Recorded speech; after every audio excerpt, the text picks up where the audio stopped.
That is the most on-time start I think we've ever done. So congratulations to us. I am your host, Jeff Harvey, and this is Star Trek Europa.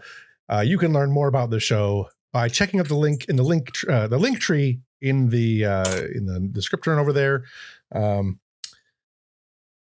don't know where I was going with that. Let's go ahead and do introductions. I had more I was going to do. I can't remember what it was. So let's go ahead and do introductions. Let's start with Brian. Squirrel Brain. I know. My name is Brian. I'm playing Yezabeth Page, in addition to a couple other characters. You can find me, keep littering like a fucking asshole and I'll come find you. I love it. This is the explicit episode. Get this man a uniform. Ev, go ahead. I am Evelyn. I'm playing Dr. DeSavio Nayet, as well as Fiona Mills, security officer, and something O'Connor. Rebecca O'Connor. Your Jesus. Character. I'm right. I forgot my own name earlier today, so that's where we are. It has been one of those days. It has. Anyhow, you can find me on TikTok at Caffeinatrix. Every other Sunday, you can also find me on Twitch at St. Pete by Night in the vampire game that I play. Nice. And Jack. Yes, hello. I am Jack. I play Captain Ronnie Ambrose here on the USS Europa, but when I'm not doing this, I'm doing things on my own channel. You can find me over at twitch.tv/The People's Ascension. And if you search for that on YouTube, you can find all my old content over there as well. Currently, I do actually have some announcements. Things are finally getting back together after a fairly rough month. But two important announcements. Casting is going well for the upcoming season 3 now of RPGs Uncovered. That is a series dedicated to showing just how quick and easy it is to learn a new TTRPG. We will be focusing on a game called Lost Eons, which is basically a sci-fi fantasy version of the Fallout series with bunkers and mutants, and it's that mixed with a little bit of Blades in the Dark. So it looks like it's going to be a great game. We're looking to start the week of the 15th. So in about 2 weeks from now, I will have more details soon once I get all the scheduling all hammered out. And I also will prospectively, again, scheduling, but I'm looking to be in a game of the One Ring Second Edition with some amazing people over with Deserted GM. And that will be on the 18th. So if you're interested in any of those, both of those things are all about learning new games and showcasing new games. So if you're interested in that, come hang out with me over on my channel, and I'll drop my link if you're interested in that. But for now, we're out in space or a white void or something. Take it away, Jeff. You're in several places at once at the moment. If you want to learn more about this show and shows like it, you can catch all the back episodes at Studio Tembo on YouTube. You can also find me on Twitch, Twitter, TikTok, and all the other places. Again, check out the link tree in the description. So when last we left off, who wants to do the recap? I think Evelyn took notes. It could be wrong.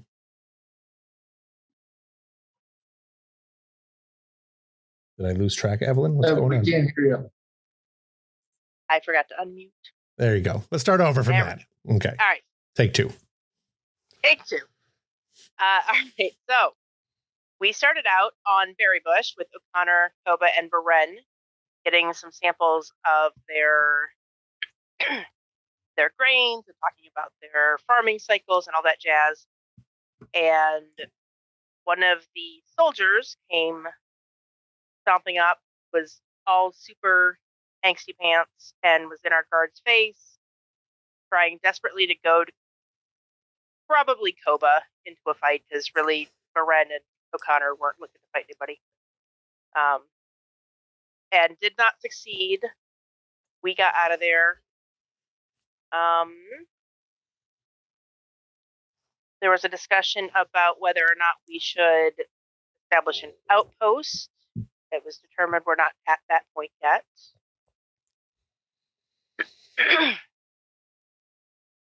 Oh my God, you lost your head.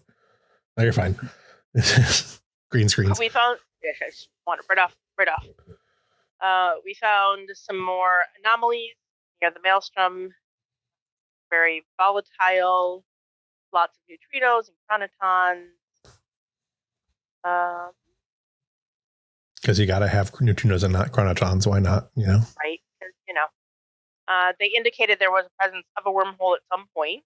We were getting lots of duranium, large asteroids, but no planetoids. The Maelstrom seems to have been. I'm getting my informations mixed up. I think we determined or highly suspect the Maelstrom was artificially created in some fashion, not consistent with the nebula seen in the air in this area of space. We found evidence of Federation and Alpha Quadrant ships. We also found the Bellerophon. Or what's left of it. What's left of it, right.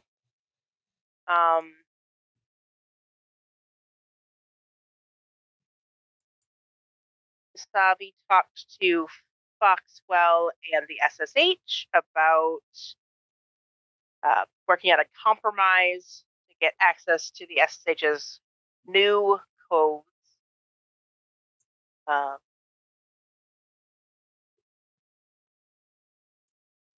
Okay, that's where it was. Federation, Jem'Hadar, and Cardassian ships. Mm-hmm. An old Cardassian ship, like 60, 70 years back.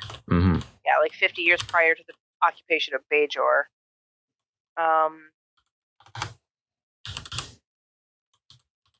My notes kind of go all over the place. And all three of those ships looked like they came from not only different points in time, but different points in space, because Cardassia is way over there, and the Bellerophon was just down the street. Right. Yep. So we took a shuttle out with Tong, Yezbeth, and Connor, just three of us. Oh, and Not. I don't believe Tong was with you. No. It was Jisa, Kendall, and O'Connor. You're right. Oh, that's where I got confused. Tong and Yezbeth were having a conversation about Tong being uncomfortable because of the Hage thing. Right. Yeah, they were working. They were what's the word? Is not consecutively. At the same time as the shuttle was going out, they were concurrently doing a whole general scan of the nebula from a sort of outside view. Right. That was a fun conversation. Tong very uncomfortable with the new Yezbeth Hage. We got the black box of the Bellerophon, and Jisa made a point to also find the bridge faceplate of the Bellerophon, and in doing so, fired a phaser to get it unstuck from one of the subspace eddies or gravitational eddies, whatever it may have been, which apparently ripped a hole in the space-time continuum or something. One of the... The other piece that I was trying to make heads or tails of was we had confirmed that this Maelstrom was unnaturally created around the time that Holloroon was abandoned. And there's probably some sort of massive, extremely powerful terraforming device, much larger than any planet in the area. Or what is left of one, because we found a lot of, I believe we found a lot of similar degrading energy sources and metallic elements similar to Holloroon. Yep. Correct. All right. And then the shuttlecraft fired its phasers. Yeah, you did retrieve the Bellerophon's dedication plaque, and then were transported. An anomaly appeared as you were doing that, and you were pulled into it, where you were left in a white void. Correct? Sound right to everybody? Yep, sir. All right. So from there, the white void appears. The ship is shaking. There is nothing visible outside. Sensors are showing absolutely nothing. After a few seconds, you pop out of the anomaly on the other end. It looks like Again, it looks similar to a wormhole opening, and as you are spit out, the ship has very little attitude control. Again, sensors are down. You find yourself hurtling towards a large planet that has very little to no vegetation on it. You are hurtling out of control. Go ahead and have Jisa give me a piloting roll. Difficulty is going to be 3. I'm going to use the last 2 threat from the last session because we're going to reset this during the break to increase your threat range by 2. Go ahead and make that roll. Okay. So difficulty 2. 18, 19, 20. Difficult complication range 3 then. Yes. And difficulty just 2. So difficulty 2. Okay. Okay, we are jumping right into it, and not in the fashion that I expected, which is fun. Okay. Coming out of a problematic descent sounds like something that I could use my fighter craft piloting focus in, right? Sure. Coming out of nosedives, coming out of taking fire. All right. Yeah, we just got spat out of a wormhole, so that sounds like daring con to me. Sure. So Connor, Jisa, and Yezbeth in this, right? Is it Connor? It's Jisa or Connor and Kendall. Kendall. Thank you. Yep. I swear I wrote it down somewhere. Apparently, I did not. Yezbeth and Tong were doing something aboard the Europa. Right. I just really want Yezbeth to be in this. You get Kendall. The Diet Coke. You gotta bring the new kid to this weird space void. We have 1 point of momentum. You have 1 point of momentum. This will be reset. I'm resetting everything at the end of the session anyway, so you would lose it. So we'll use it now. Okay, I'm taking it. And go. 2 successes. 2 hits. All right. Just in time, you managed to pull up. There was nothing that was complication there. Okay, good. You managed to, just as you're hitting the atmosphere, you managed to pull the Type 9 shuttlecraft into a decent enough descent that you're not going to crash into the planet and end that whole storyline. You managed to bring the shuttle in on a decent enough landing. It crashes into nearby, just base of the mountain, base of a mountain range, nearest to what you could determine would be a decent enough spot to land the thing where there might be shelter and whatnot, making the assumptions that you are going to be stuck here for a while. You did a lot of quick calculations and managed to crash it without destroying it entirely. You've managed to get it down. Everyone is kind of shaken up pretty bad. And the sun is beginning to set on the horizon. You guys have a couple seconds if you want to do any role playing from the crash. These things, they handle like an old ice cutter, but they crash a lot better than peregrines. Everyone okay? Kendall will pop her head up over the console. The turbulent crash knocked her out of her chair. And she goes, I think so. Smacked my head in the console on the way down. Ow. Let me get the med kit. My mom showed me a few tricks. All right, take a look at her. I'm going to figure out where we are. All right. Give me one more quick roll for determining where your location might be. This will be probably something in science. Okay. Difficulty will be 0. This is going to get you some momentum for the next session. For the next half session. Good, because Jisa doing science isn't the best thing she could be doing, but right. The ship's already crashed, so the major extension of her being is kind of taken out of the picture. Okay.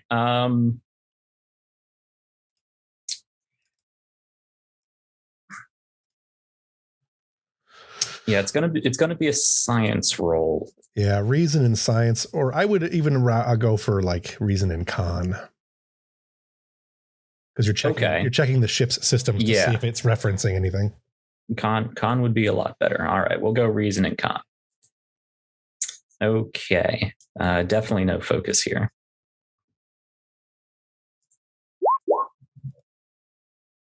That's a whole lot of nothing and a complication. Oh. All right. So, as you're working with the system, you're typing in like the calculations and everything else, trying to figure out where it is, and then there's something that shorts out. You hear a whirring buzz, and you realize that you have shorted out the navigational beacon of the shuttlecraft. Let's go ahead and do our intro roll.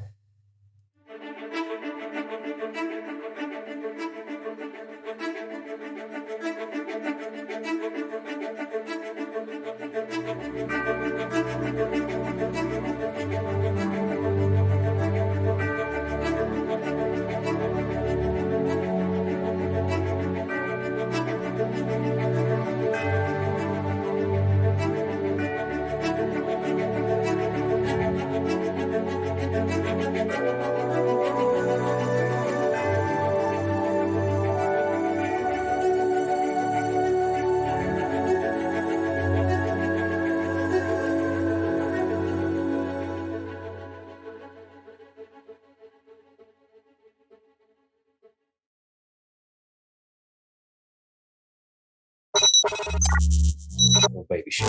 That's one of the reasons I decided to go with Luna. I think it's a neat little ship. It's got all of the features that you would need it to have. It's advanced technology. Like I like it.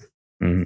So, all right. So you have crashed on the planet. Let's go back to the Europa. We'll come back to that in a little bit. Aboard Europa. Can we say in normal Star Trek fashion that when Jisa overloaded, whatever console this was, it also blasted back and like damaged one of her antenna? Sure. Yep. I'm gonna willingly take that complication on top of whatever you want to do, because Andorians with antenna problems are always great. Yeah, sure. I'm for it. Back aboard the Europa. I don't know if Jack, I doubt we didn't talk about it. I don't know if you had a quick captain's log you wanted to do. I forgot to write one, and I didn't. We didn't discuss it beforehand. So if you don't want to do one, that's fine. We can move on. I can make one up. Let's throw one out there real quick. Some kind of supplemental, because we don't know what the actual start date is at the moment. Right. Yeah. It's kind of a continuation. Okay. Captain's log supplemental. We're currently circumnavigating the Maelstrom Nebula at the center of the Valley of Plenty planetary cluster. We've gotten a lot of readings, a lot of similarities to the old Halloran Station, and clear evidence that this is not a natural phenomenon. The science teams are having a field day, which is good for them. I am mostly concerned, however, with the presence of the 3 destroyed ships that were reported coming through the wormhole. We sent an away team out into the nebula. Unfortunately, due to all the exotic particles floating about, communications have been spotty. They're due to report back soon, and I'm interested to see what their findings are. Excellent. So aboard Europa, you have been, science teams and whatnot have been going through and finding all kinds of data and everything else, and scanning and doing all the things. The SSH has been also working on doing a level 1 diagnostic of the shuttlecraft that was tampered with, quote unquote, by the Bonanue, the other race people, which I don't think we've used the term Bonanue on the show yet. So, anyways, the Dajaran Hiren, the Dajaran Hiren, who tampered with the ship. So let's go ahead and pick that up. You have completed your level 1 diagnostic, and everything appears to be pretty much perfect. They definitely, you figure out how they managed to bypass the security. You see the, flaws in the security and could address them to some extent. So that's a thing you could report on if you wanted to. I imagine that Tong is probably, well, you can't really talk to Tong. So Yezebeth, we'll bring her down here, who is the chief of the acting head of operations at the moment, has been finishing up the report with you, going over everything and implementing some suggested changes that were approved by upper staff. So if you guys want to have any kind of conversation, I think that's a good place to, you guys have never interacted before, I don't think. I think we have. Have you? Elizabeth and the SSH? Yeah. She I talked think to I him. made some sort of snarky comment, but Well, she talked to him about his body. Like Oh, we right. had that discussion. We had a fairly lengthy discussion about the robot body, and she compared it to being a trill. And Yeah. So, how's everything settling in? settling in.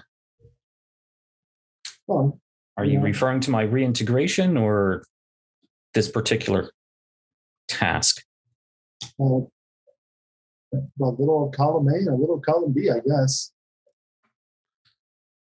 Right. Well, the ship is a little too small for me now, but I'm managing. As for this problem, it's not much of a problem anymore. I've found what they did quite skillful, really. Not beyond my capabilities, but impressive. Right. Yeah. Let me take a look. Well, you can see here they bypassed this line of code, managed to get in through a back door that really should have been protected. I see exactly what happened. You're right. Well, I'll make sure that I'll make sure that this back door is closed. We can do remote updates on all the lock mechanisms. Very good. We should also create some sort of adaptive reprogramming algorithm to change up said pathways in the future. Good idea. I don't suppose you have a level 4 cryptography system, do you? Somewhere in stores? I am the quartermaster, after all. I assume this is taking place in the shuttle bay, and they always have industrial replicators there, so he will just walk over, press a few buttons, and replicate the needed component. Okay. Perfect. See, this is why I'm glad we have you. I wouldn't have known the right component. Well, we do have an extensive catalog of, well, pretty much any technology that we can create on board. Well, we still I can understand how you organics can't memorize such a catalog, though. Right. Yeah. I imagine part of your programming is that you have all that integrated right into your brain. Yes. If you would call the haphazard collection of poorly managed and allocated bioneural gel packs on the ship a brain. Well, I think that's pretty cool. Okay, that's a good place to stop. Going back to the bridge, where it would be Desavi, the captain, and I'm guessing at least Silva, since she's the pilot. Sure. You've noted for some time that the shuttlecraft is well overdue for its follow up. It's reporting in.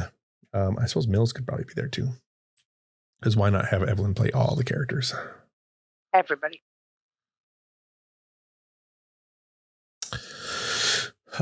So yes, the definitively have not reported in.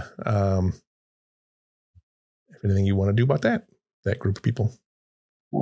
So we'll report.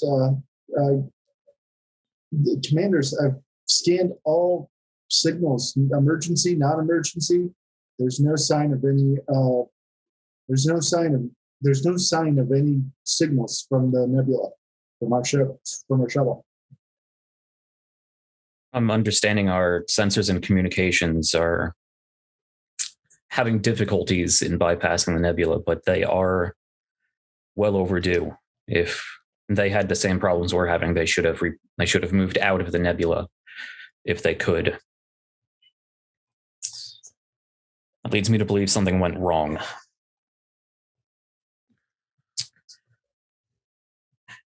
Suggestions. Can we take the ship into the nebula and search for them? Silver will give kind of a wobbly hand signal. I can do it. I can't promise the same thing won't happen to us. Not to mention, sir, Mills, we'll say from back in security, the Maelstrom will wreak havoc on our shields and our weapons. Should we run into any trouble in there, we'd be at a severe disadvantage. Better than a shuttlecraft, but True. point taken. I'm hesitant to send yet another shuttlecraft to look for a missing shuttlecraft. Could we shield a Class 4 probe? Maybe send out a few of them, create a line of buoys, boost the signal within the nebula. Daisy chain, Silva says. Right. Yeah, I think the tech gurus can get something like that up operating. Very good.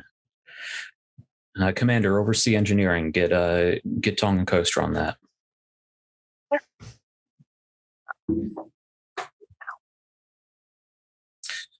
In the meantime, have we uncovered any clues as to what this might be from our own scans?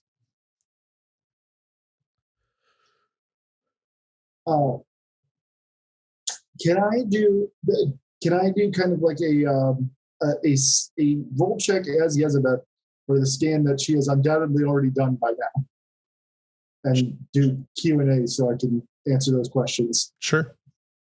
Okay.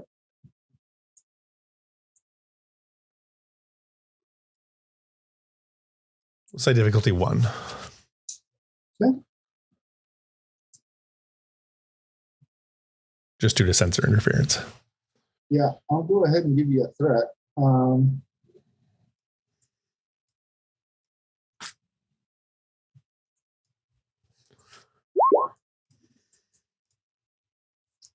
It's 3 successes.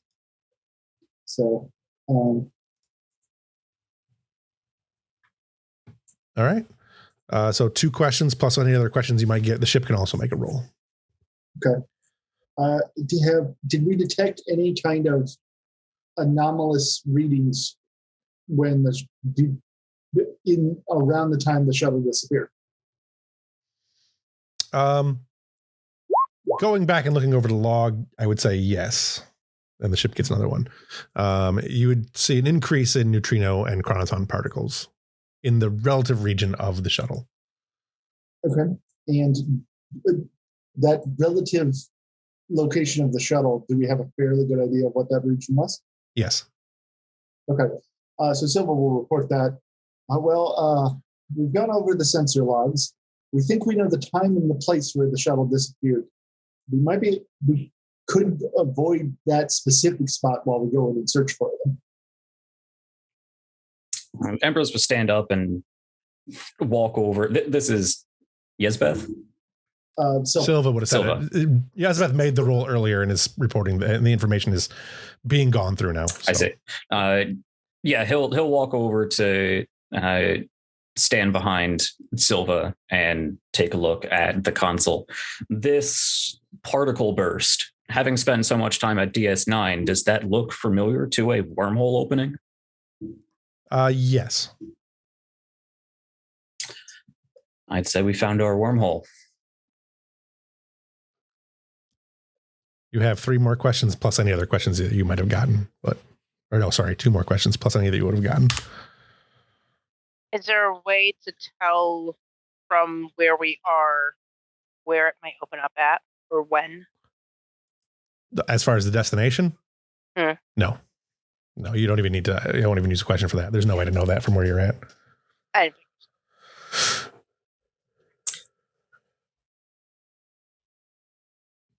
We as players already know, but I think it's important for characters to ask the question, do we find debris? Shuttlecraft debris. There is no debris. Well, there is debris, not to the shuttlecraft. Right. Well, good news and bad news. There's no sign of any debris.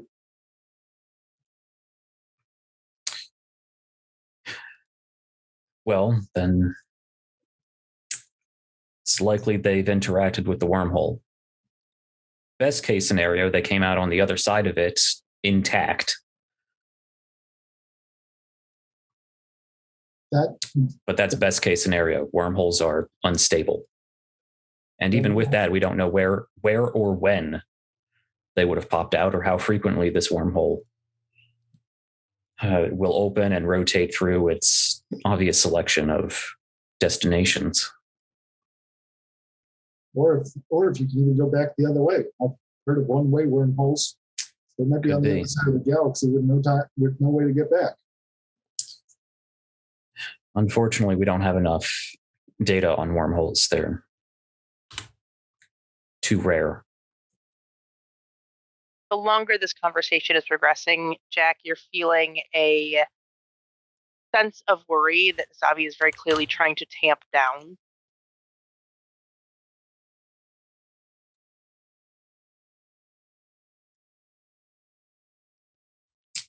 He'll glance over. We're going to do everything we can to find them. Of course. I don't leave people behind. Can we figure out what might have caused this? Wormholes, especially unstable ones, don't usually open on their own unless they're on some sort of rotation. So we'll say, I can have the geeks look into it. Might be able to find whatever triggered the wormhole to come into operation. Very good. If we could recreate it, we could at least force the wormhole open. I don't know what we do at that point, but it may be possible to get communications through or send a probe. Depends on how stable the wormhole is. I think Silva will look darkly for a second and she'll say, Captain, at the risk of sounding dour,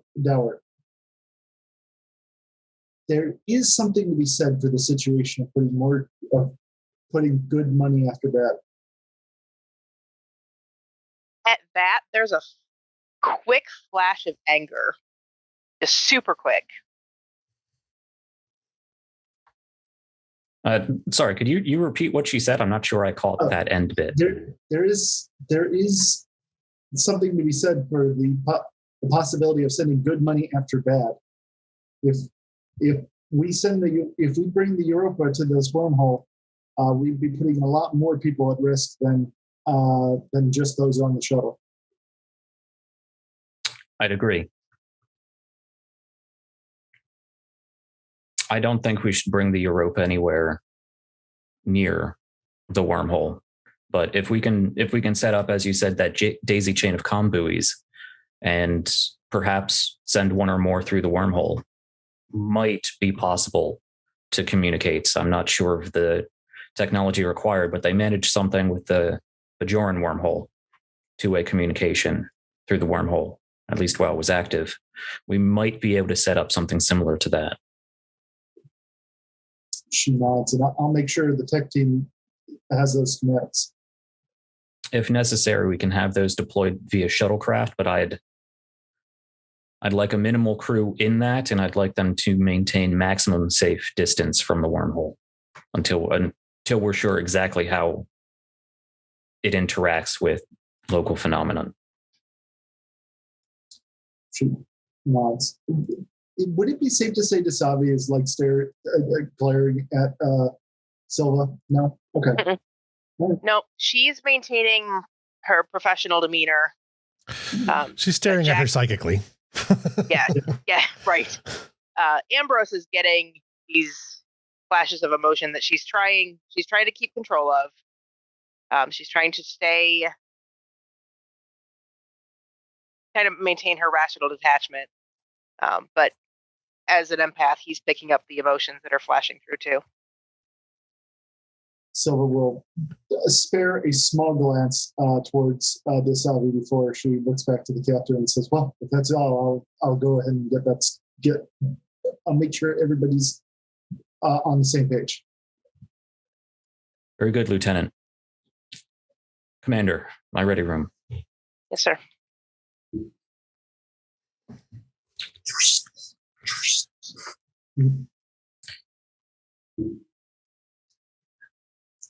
We're going to do everything we can to get that team back. Not just because you have somebody personal on there, but because I don't like leaving people behind. I'm going to do everything I can, and I'm going to insist that everybody on the crew do everything they can, and that includes you. So I need to ask, is this going to be a problem? No. Because I need my XO to oversee multiple departments so we can fix this. I will be able to do my job. Okay. That's good enough for me. Head down to engineering and work with Kostra to coordinate the science team, the engineering teams. We're going to need to fabricate I'd imagine we need to fabricate a lot of new components, get the SSH on that. We're going to have to modify a lot of comm buoys. We're going to have to send a lot of hardware out into a very unstable region. I need everybody working at top efficiency. Sir. Dismissed. That she will head out and down to engineering. And I think Ambrose is just going to turn around and look out the viewport to the nebula. Okay. We cut back to the shuttlecraft. You guys you haven't opened the door yet, but you've managed to, you're starting to patch everybody up. Kendall, you tended to O'Connor real quick, and now you've noted that Jisa has a fairly badly burned one of her antenna. Kendall will take out a roll of gauze and begin wrapping it around the antenna. Jisa is insistent that she is fine. Just quit that. I'm fine. Kendall just a spark. Kendall gives her a scoff, and she says, I know enough about Andorian. I know enough about Andorian anatomy I know enough about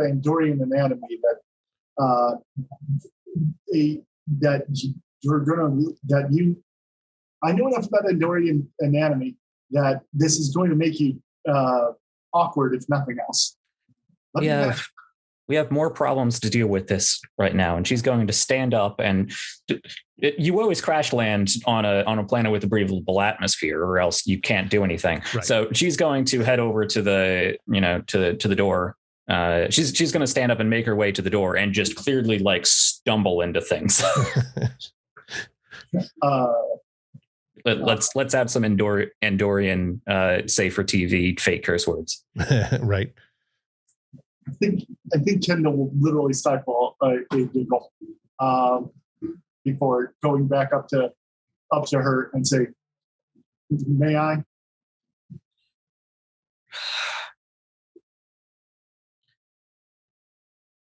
Fine, do what you can. These things take a while to heal. So she'll just wrap it in gauze, so that way I'm sure it won't be back up to full. It won't be back up to full health, but at least it'll heal, right? Yeah, that's the hope, anyway. Right. Go ahead and give me a medicine check. Sure. I actually put points into medicine for exactly this time. We'll say difficulty 0. It's a minor injury. Plus, you guys are gonna need some momentum. Yeah, I completely flubbed the last one you gave us. Yeah. And when you say I don't give you zero test tasks, you got 2. You don't get any from this. You don't get any more. Can I do presence, since I think I'm providing as much bedside manner as I am actual first I'll aid? say it's fine. You're mostly trying to, rather than just healing the wound, which is, you're just putting a basic bandage on it. You're just mostly trying to get her back into a reasonable state of, we need you, get working kind of thing. Right. And I've got first aid as a focus, so I assume that applies. Oh, man. Love it. Love it. 0 and a complication. All right. Guys, this is literally the opposite of what we're trying to go for. Oh man, what's a good Kendall is, if nothing else, seeming young and inexperienced. The right. antenna just falls off. It just snapped. You snap the other one off. No, she is not her mother's daughter when it comes to healing. I don't know what's a good complication for that. I guess it's not really. It's less of a complication, more of a suggestion that your bedside manner has actually managed to agitate Jisa a little bit more. You can play that how you want, but I think that's a good complication to add on there, that you've actually gone the other direction, and rather than trying to soothe Jisa, you have made the Andorian mad. Like, get off me! It's Gauls. What is Gauls going to do? I'm fine. I've dealt with this before. Just get out of here. She stands up, hobbles her, like palms her way to the door, opens up and stumbles out of the shuttle. O'Connor, Children. who was trying Staffed to with children. get some scans on the planet and the atmosphere and all that, at the angry Andorian, she kind of shrinks and tries to look as small as she can in a corner. The door opens up and Jisa stumbles out. The air is obviously breathable. The planet's actually a vacuum, and we all die because I made assumptions. End of story. I thought about making that. You said you weren't sure what to do with it. Yeah. Well, no, I mean, I do, but I don't. So the planet is much warmer than you would have anticipated, considering everything. It's, your basic tricorder scans. The ship is not real helpful because of the damage. I mean, it's not unrepairable, but it's damaged enough that for at least a little while, it's not going to be of any use to you. But your tricorders give you a basic scan that there is an excessive amount of carbon dioxide in the atmosphere that causes extreme heat. There is not much vegetation on the planet. There are a lot of unusual signals coming that you're having a hard time focusing the tricorder on, just because of the sheer amount of interference and the fact that the ship isn't relaying any data back. So it's the tricorder is on its own doing any kind of scanning, which it's not bad at, but Sure. It doesn't have a large computer database to draw from, other than its own. So you're definitely detecting a lot of energy signatures in the atmosphere and in the soil and stuff, but it's going to take you some time to be able to sort anything like that out. There are you're detecting no obvious life signs at the moment, other than the three of you. You do detect fresh water to the north of where you are, in the base of the mountains. You guys are kind of right at the foothills of a mountainous range. And as far as you can see in any direction other than the mountains behind you, as far as you can see in any direction, is just sort of dried plains. Very little in the way of vegetation. A lot of scrub, as it were.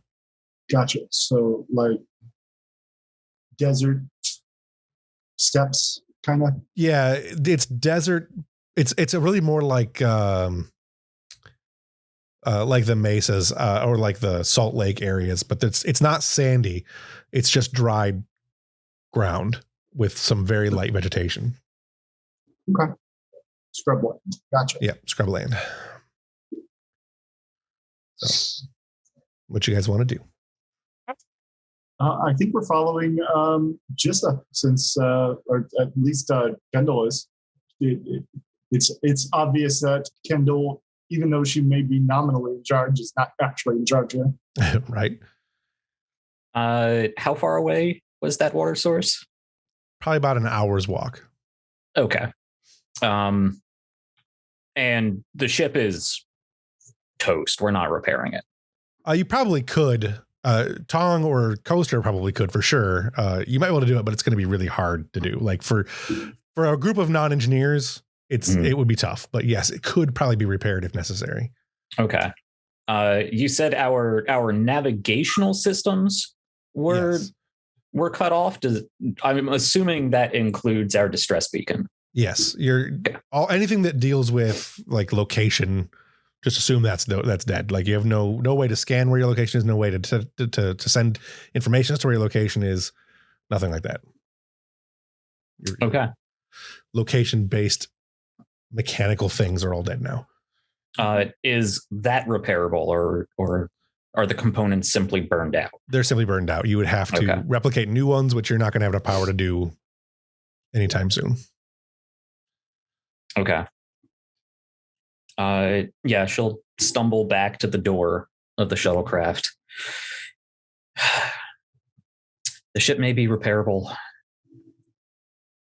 I'm trained in maintenance of my fighters. This thing can't be that much different. I may need your help, but we should secure a camp. There's water about an hour from here. We should make the journey and see what we find. Maybe we can set up in a cave something to get out of this blasted heat. Kendall will say, I've got some survival training. I can search out some shelter.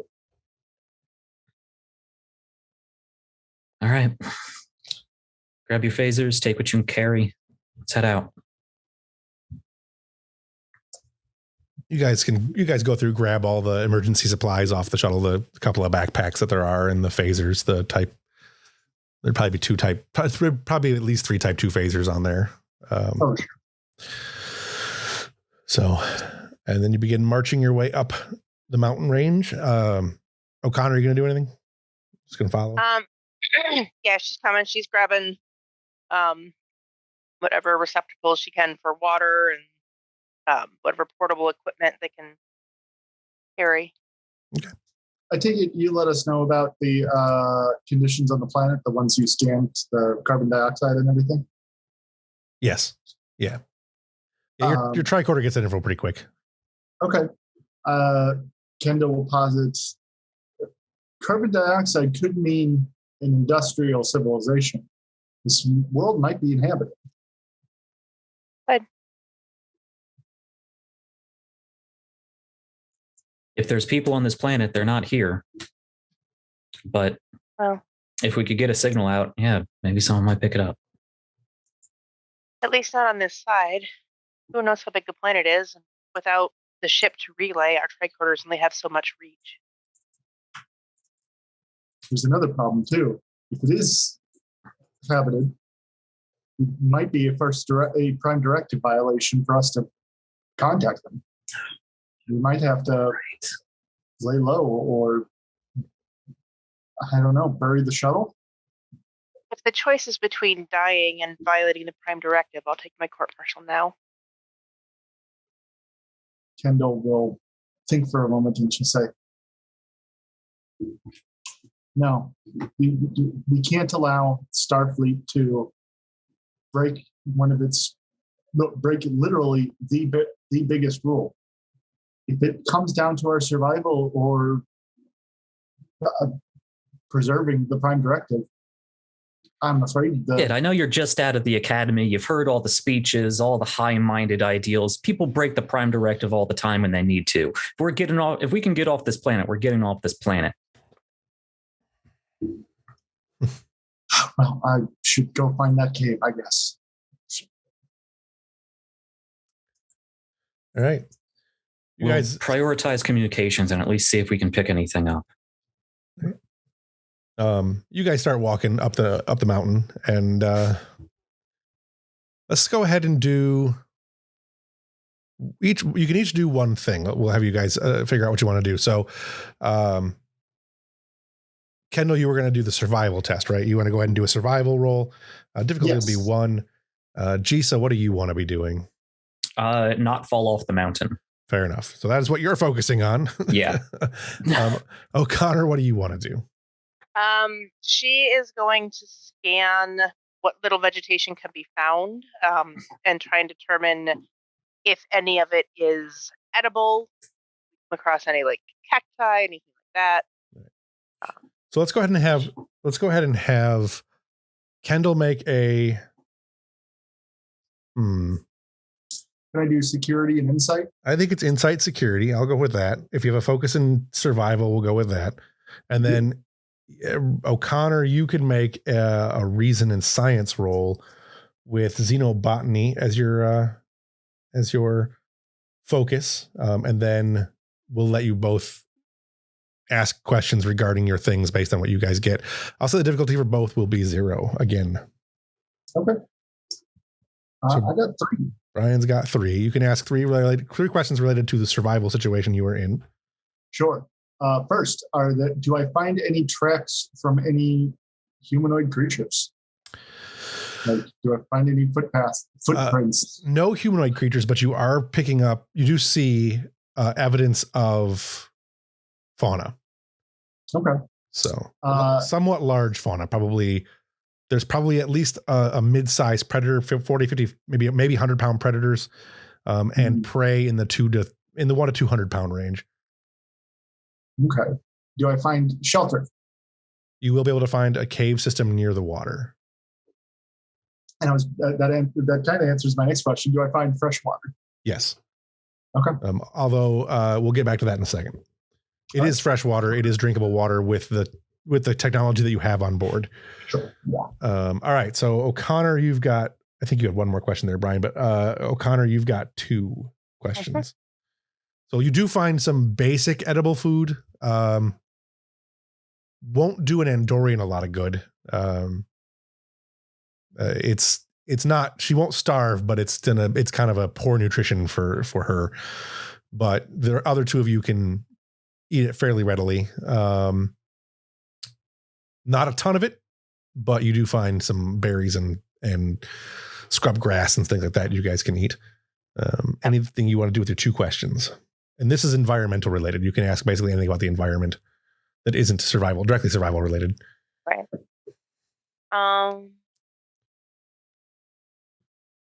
Although some of that could factor in too, like, because it's still science. Right. Is there anything that we could do to enhance the food to help the Andorian? Not with the technology you have at hand. Okay. I mean, you have food rations too, so it's not like you guys are going to go starved. True. But Andorians just have a much higher metabolism, right? It is a much higher metabolism, yes. I think there is some dietary restrictions as far as they don't eat certain things that humans eat, but like it's not that different. You can eat this stuff. It's kind of like humans eating corn, right? You can eat it, but it doesn't really do a lot for you.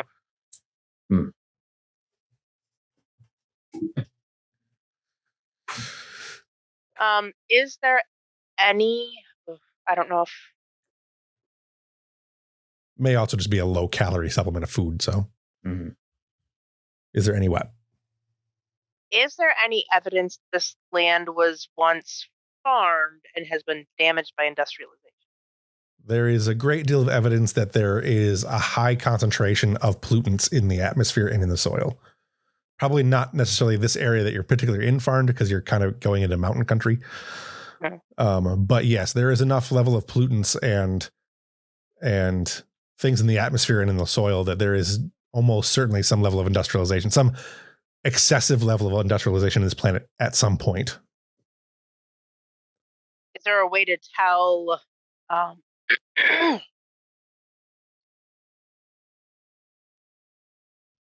is there a way to tell how far gone or if it's current? So based on basic carbon decay, you can tell it's pretty old. This planet was probably deindustrialized sometime over a millennia ago, maybe 2 millennia ago. Much more than 4,000 or 5,000 years. Carbon dating doesn't work anyway, so it's kind of hard to say. Plus referencing, what the carbon levels and everything else are. It's hard to know for sure, but it's been at least 1,000, probably 2,000 years. Okay. Do we see a half-buried Statue of Liberty anywhere? No. Okay. No ape men. You're looking at probably somewhere between 1,000 and 1,500 years ago. It's about when it probably stopped. Okay.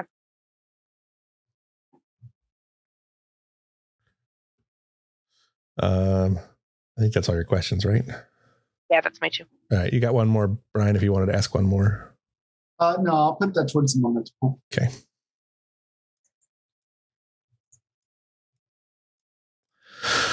All right. You're probably right, Ensign? Right, Ensign? Yeah. Yep. I think everyone's an ensign except Jesus lieutenant. Lieutenant, right? Yeah. Although technically she outranks Kendall. Kendall, I think, was assigned leadership of the party, which I find a nice dichotomy of, who's going to boss who around. Yes. Go ahead. It would seem your comment about industrialization is accurate. However, they're probably long gone, for better or for worse, I suppose. Great. We're stuck on a dead planet.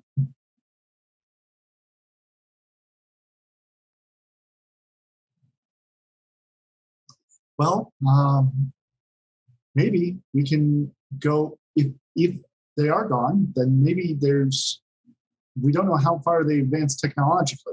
It's possible that their technology was advanced enough that we might be able to find something to fix the shuttle. Maybe, if it's even viable anymore. We're talking at least 1,000 years ago. Who knows how much has decayed since then? It's worth a shot. But At the very least, there's raw materials. Might be helpful if there's any semblance of civilization, current or lost, anywhere near here.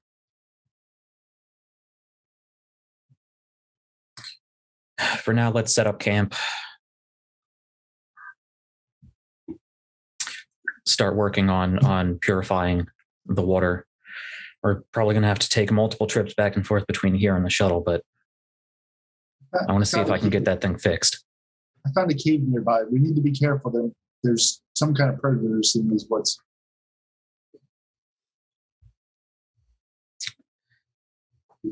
All right. Well, let's go kick something out of its home. All right. You guys set up in the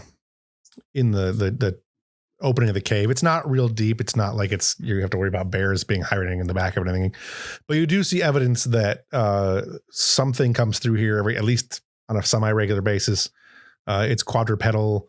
It's heavy, 100, 125 pounds in that area. So think like a gray wolf sized type critter.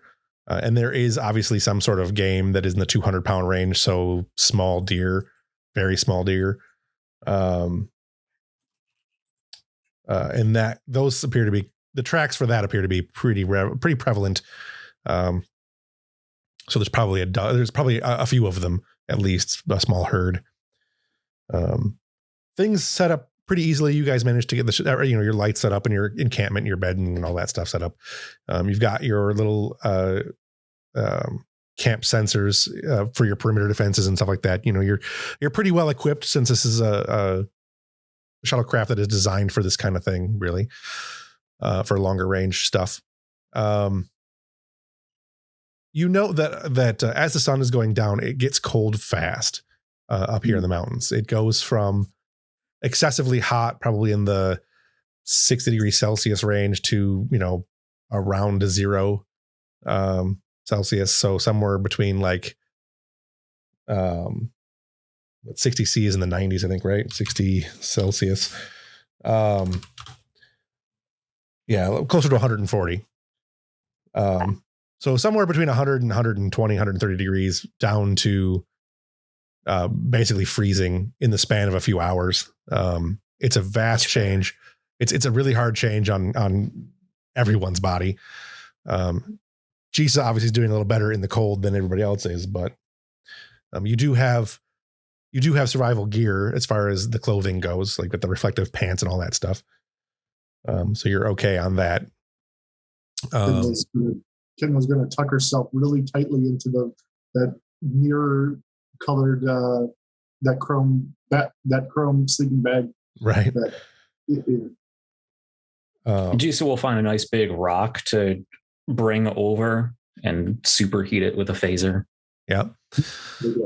Yeah, that works. Getting some more regulated temperature for the cold anyways.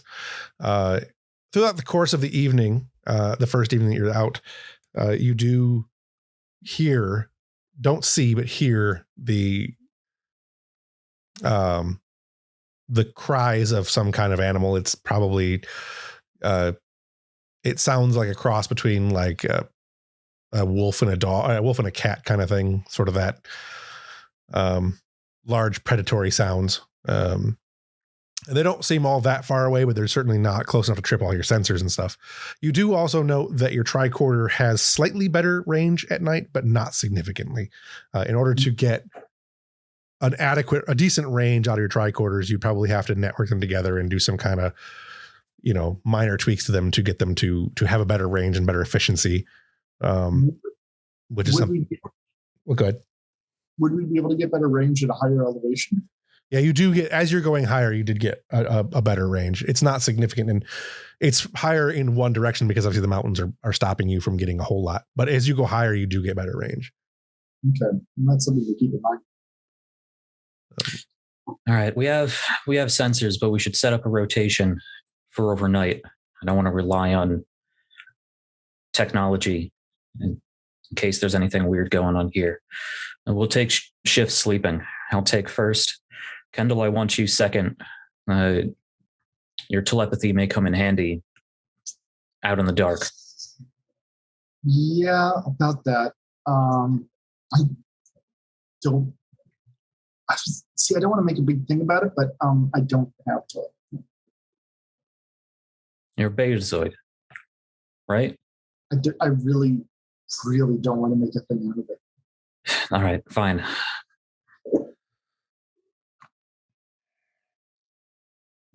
O'Connor, you're on second watch then.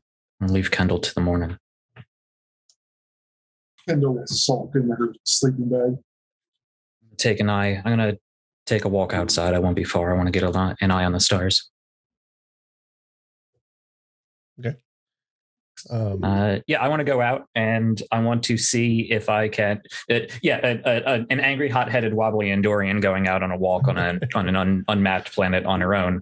Right. Great idea. I want to go out. First goal is to see if I can, look up and match any of the star patterns with star charts I would know.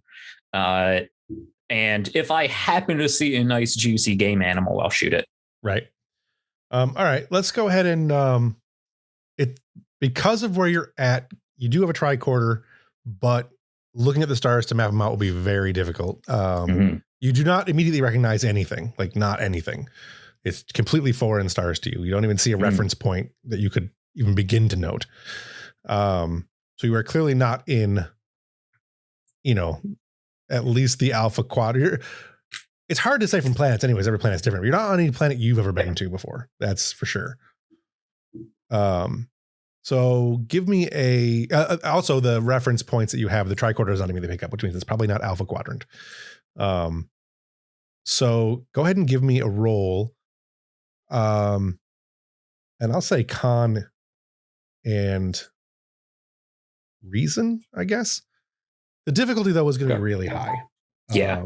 I'm going to say the difficulty is actually going to be 5. Okay. You do have 3 momentum. I'm not going to spend any threat on this one. Just circumstantially speaking, where you're at, unknown planet, unknown area, it's pretty high. Yeah. I don't think I have a focus I can use in this. Even if I spend all 3 of those momentum, that would give me 4 dice. I don't think it's possible for me to roll 5 hits. So I'm not going to worry about it. Where's Gisa at? Let me see what you got here. I got fighter crafts, warp fields and electronic warfare. I don't think any of those are really going to help me with. Yeah, and then a precise evasion. Yeah. No, probably Yeah, not. you take Jisa out of her fighter, her shuttle, whatever she may be in, and she's right. Yeah. Yeah, and I don't see either of those values really applying here either. So yeah, it'd be pretty tough to be able to manage that role. Yeah, I'm not gonna waste any of the momentum. I'll roll just because that's how the game works. I got one hit. Sure. You can definitely tell that you're not in the Alpha Quadrant. The tricorder can confirm with that, and you don't recognize any of the celestial bodies. Although the tricorder does pick out a few that it thinks would be interesting to call celestial bodies, because it's all based on Android and it was originally a gaming system anyway. I can't remember where that was from, but anyway, yeah, you don't have any idea even remotely where you guys would be. Okay. Yeah, you'd need the shuttle to be able to see if it could reference some kind of navigational beacon or buoy. Mm-hmm. But yeah, other than that, you don't. Yeah, the first night you don't see any game or anything like that for sure. There's, you might hear something not too far in the distance, kind of moving around a little bit, but whatever is out there is clearly keeping clear of you guys. Okay. I'd like to have a conversation with O'Connor while Jis is out. Yeah. Kendall is just going to kind of out of nowhere ask, have you ever heard the story of Jonah?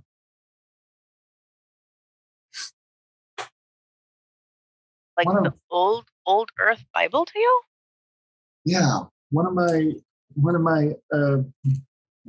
friends back at the academy was an adherent, and he called me a Jonah when I screwed up one of our training missions.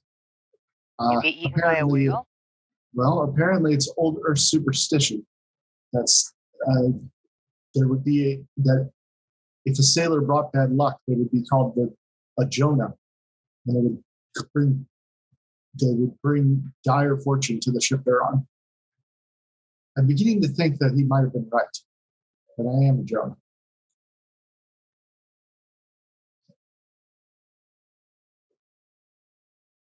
You didn't open the wormhole, right? Well, no, I know that, but I don't know. I know that in my head, but I feel like somewhere deep inside me, I feel like whatever happened was my fault.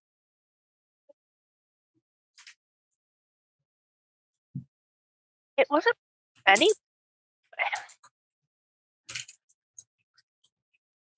I'm not placing any blame. It wasn't anybody's fault. But if it was anybody's fault, it probably might have been the phaser blast, but that wasn't even her fault either. It sometimes space does weird things. We just happen to get caught in it. That's the joys of space exploration. Never know where you're going to end up. I guess not. Yeah. I'm sure you've seen a lot of weird stuff out in space.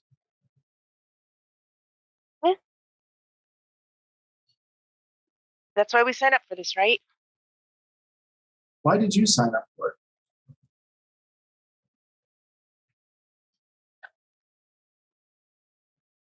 The simple answer? What? The plants at home are boring. I'd studied them all. I wanted to learn about new ones. After you conquered at home, you must travel abroad. Exactly.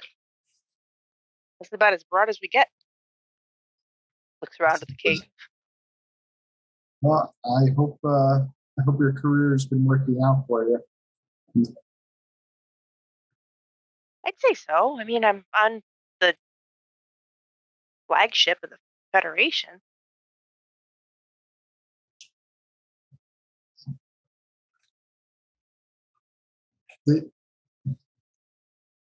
Sometimes I wish I was on any other ship, anywhere in the galaxy.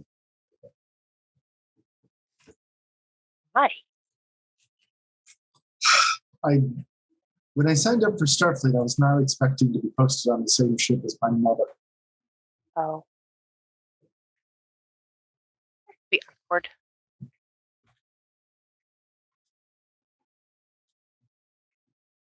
It doesn't seem so bad.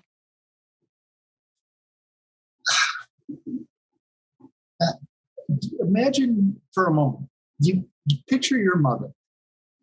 Now picture she held your entire career in her hands and could at any moment just crush it like a grape. My mom wouldn't do that. I don't think yours would either. She doesn't seem very crushy. No, she's not. But we had our bad days when I was growing up, and I don't know. I suppose I'm just waiting for us to have another bad one, or something like this, where she gets so worried that I disappear that she sends me back to. Sends me back to. I can't remember the planet. Beta Z? Beta Z. Yeah, she sends me back to Beta Z with my suitcase packed. I don't think she's that powerful. And she'd have to bypass a lot of people to get you kicked out of Starfleet. I suppose you're right, but I can't see Captain Ambrose sticking his neck out on my side.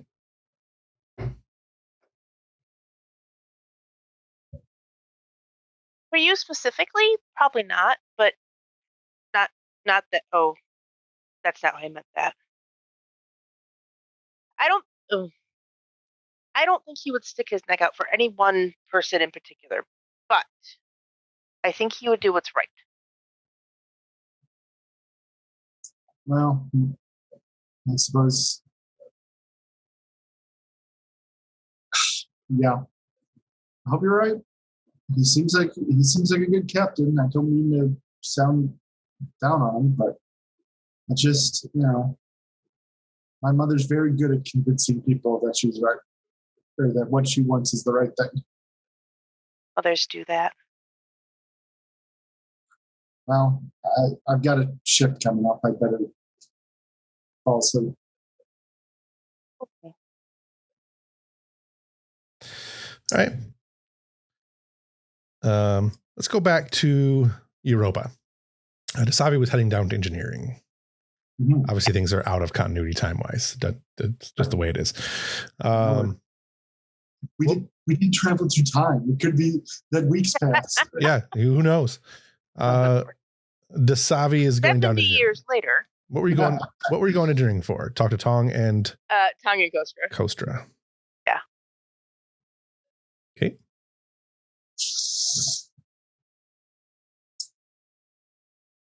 Gentlemen,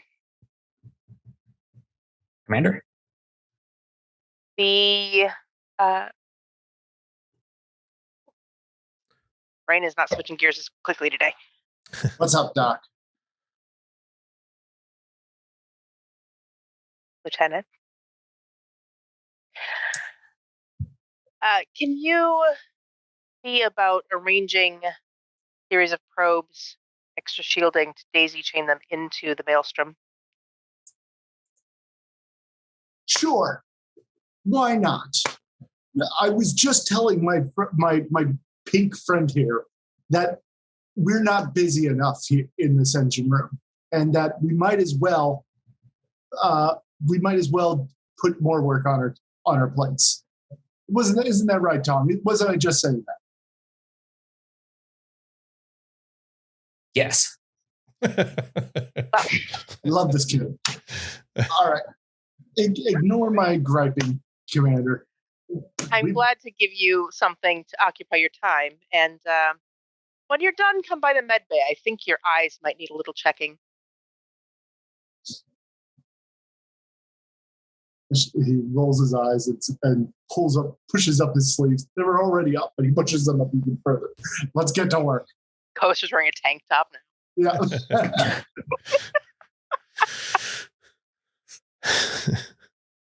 Pushes the sleeves up. He's just wearing a vest. He's got that strappy Picard vest. Right. And nothing else. Nothing. Just that and a headband. It gets hot down here in engineering. True. All right. That's why the Ferengis tank. Apparently. It's gotten warm. I mean, he's kind of pinkish, almost colored in that. He's more of an orange color, but whatever. Yeah, I mean, it's a very vague color. Right. Is that all Dasavi was going to do down there? Yeah. Right. With that, she'll head back. So let's go ahead and make an engineering test between the two of Kostra and Tong. One can lead one. Kostra's gonna let Tong take the lead on this. Sure. Since he has enough on his plate as it is. He'll assist. He'll look in and make sure that he's doing the right things. Sure. But he'll let Tong take the lead. All right. So Tong, you can make the primary role. Kostra, you can assist, and then obviously the ship can also assist. Your difficulty is going to be, I'm going to say just 2. I am going to spend 2 of these to increase the complication range. Because I think it'd be interesting to see a complication to the communication system. Mm-hmm. So go ahead and make an engineering and whatever you feel is appropriate test, probably either control or reason. Difficulty 2. Could I make an argument for electroplasma power systems? In both boosting the power of probes and shielding said energy source from the exotic particle. Sure. Nonsense. That would give me an excuse for the complication. There you go. If something goes wrong, it'll be Tong's fault. I'll spend one of those momentum for an extra die. You said difficulty 2? Difficulty 2. Yeah, that's good. I'll go with that. Oh no! Wow. I am full of them today. You are fired. I swear, roll 20. If this was D&D, I'd be unstoppable. So 1 and 2 complications. Kostra can go ahead and assist. So can the ship. I'll go ahead and assist. Kostra is going to try to assist by breaking it. He's going to try. He's going to try and break it so that way make sure that it's intact enough that it can weather the storm. So can I use my troubleshooting focus? Sure. Okay. 1. So we got the 2 we need, but we got the 2. So we got all kinds of complications. Let's have the ship do a roll just to see what we get from that. So if you get momentum back, so if anyone wants to roll the ship. What would this be? Let's see. I got the ship open here. Let's communications engineering. Yeah, that makes sense to me. All right. Ship got 1, so you get 1 momentum back. Thanks, Eva. So yeah, you've got the probe set up. The complication will come in when you turn everything on. The 2 complications will come in when you turn everything on. But yes, you have everything ready. It is set up. It's ready to go. Whenever the captain is ready, he can launch them. Let's do... I don't have another scene at the moment. I was thinking about doing a small scene with somebody else before we got back to... you know what? I need something from Vren. So let's have Vren. All you really have to do is make some rolls. Vren is in the library access doing some research on the linguistics of the peoples that you have discovered. So it is Vren and Eva. Go ahead and make a quick roll, and then I will give you some information. It will be, let's see, character sheet. Let's do reason and science, and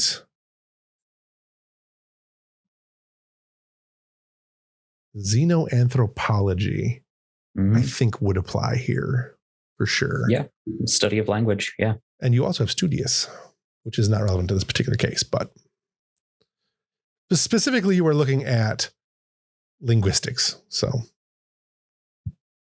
okay. Difficulty is going to be 2. I'm going to spend 1 threat to increase the threat range.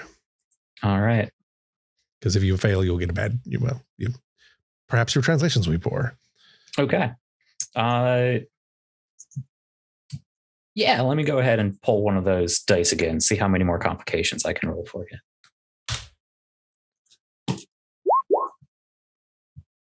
No complications. No complications this time. All right.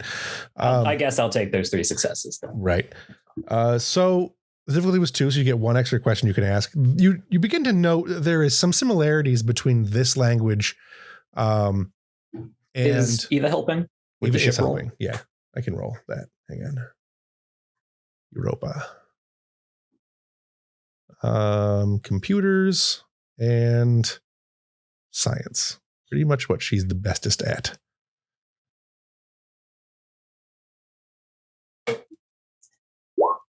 And Eva assists. So you have 2 questions. Ooh.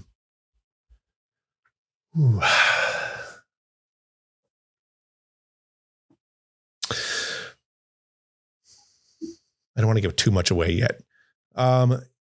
You're beginning to see a lot of similarities between the writing, the symbology that is being used in what the people are using on the planet.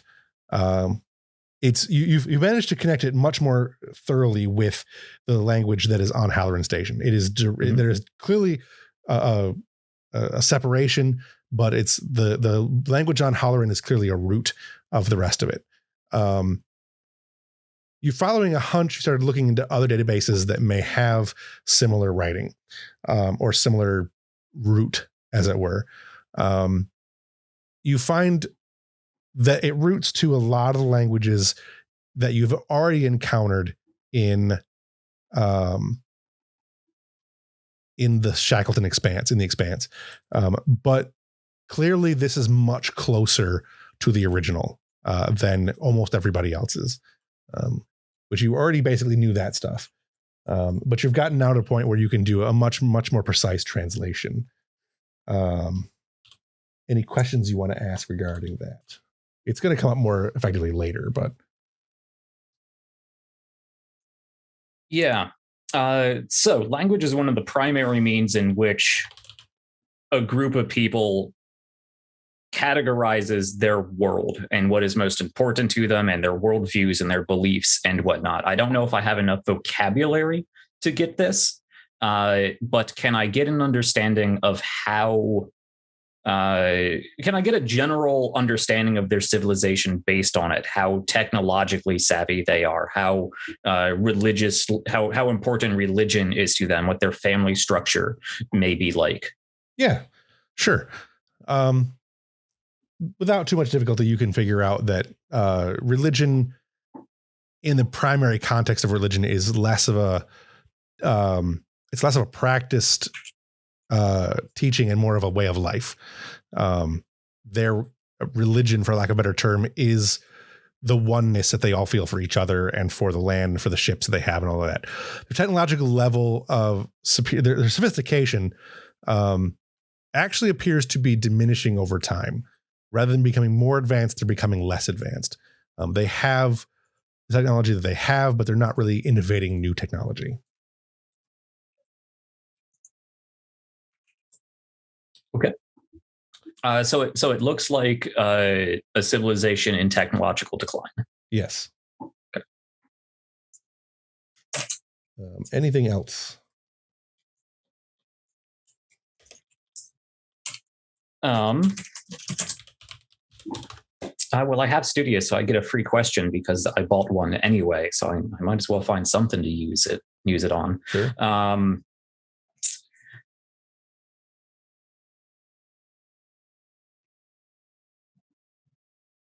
So you said there's similarities between their language, other languages we've encountered in the Expanse, but this is the closest to the original Halloran root. Yes. Can I make a sort of chronological map of all of these different related languages and see if I could pinpoint a timeline for relative divergence? Yeah, exactly. Yeah. Yeah, you could probably put that together. It would take you a few hours to assemble everything and have it Vulcanly accurate. But certainly 0.001 degrees of error. I am trying very hard to find a symbol that I can show you. But I am not finding one at the moment.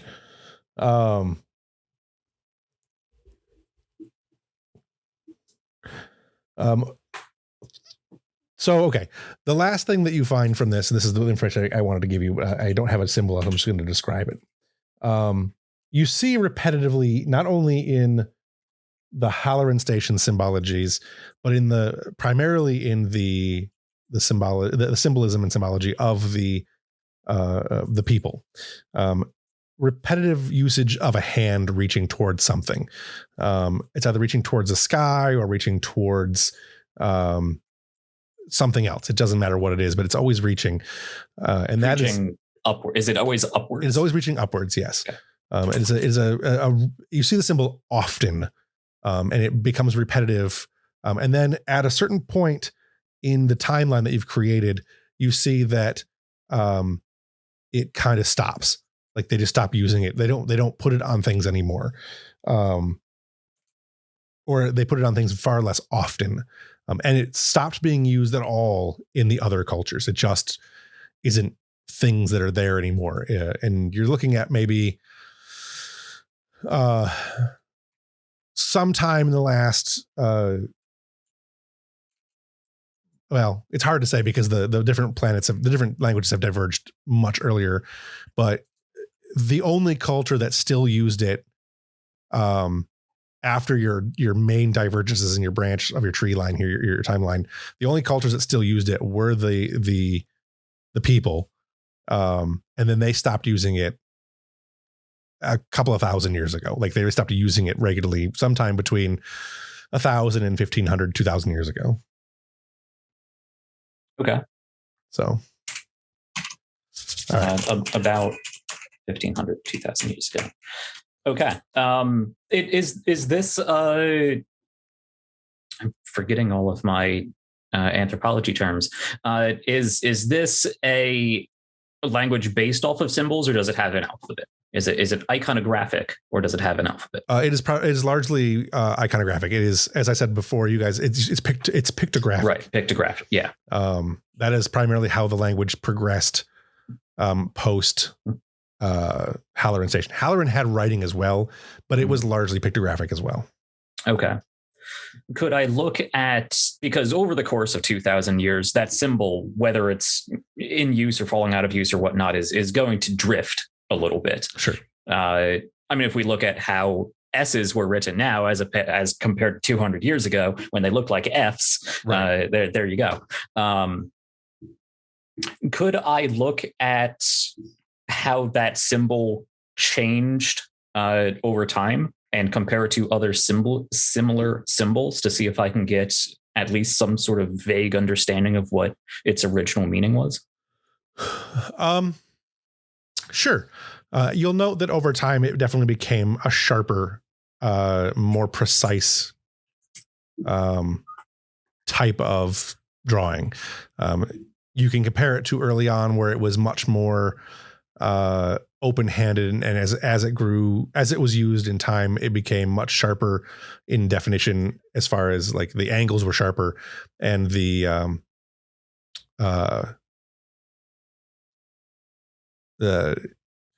the hand began to close more than it was open. Rather than being an outstretched hand reaching and open, it was an outreached hand kind of closing. The symbolism for it is the best you can tell anyways. It seems to be reaching for a goal. It's striving towards, it's attempting to reach some sort of utopian existence. That's primarily what it appears to be reaching for.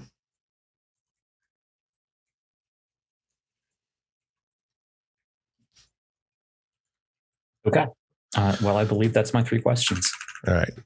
Anybody else have any scenes they want to do, or should we take a 5-ish minute break? Yeah, I was thinking break.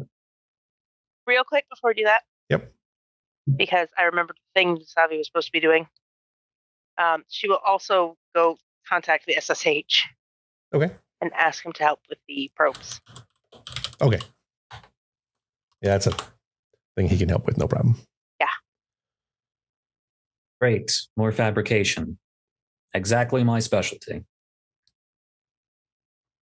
Fabrication and creative alteration is the word I want, but close enough, of existing technology to work in a fashion that it's not generally supposed to. Well, at least you're trying to make this more exciting for me. Turn my camera back on, huh? I'm so glitchy. It's the glitch in the matrix. Right. At least the sound's not glitchy. That's what matters, right? Sure. So when we last left, look at you anyway. Yeah, it's fine. I have a face for radio.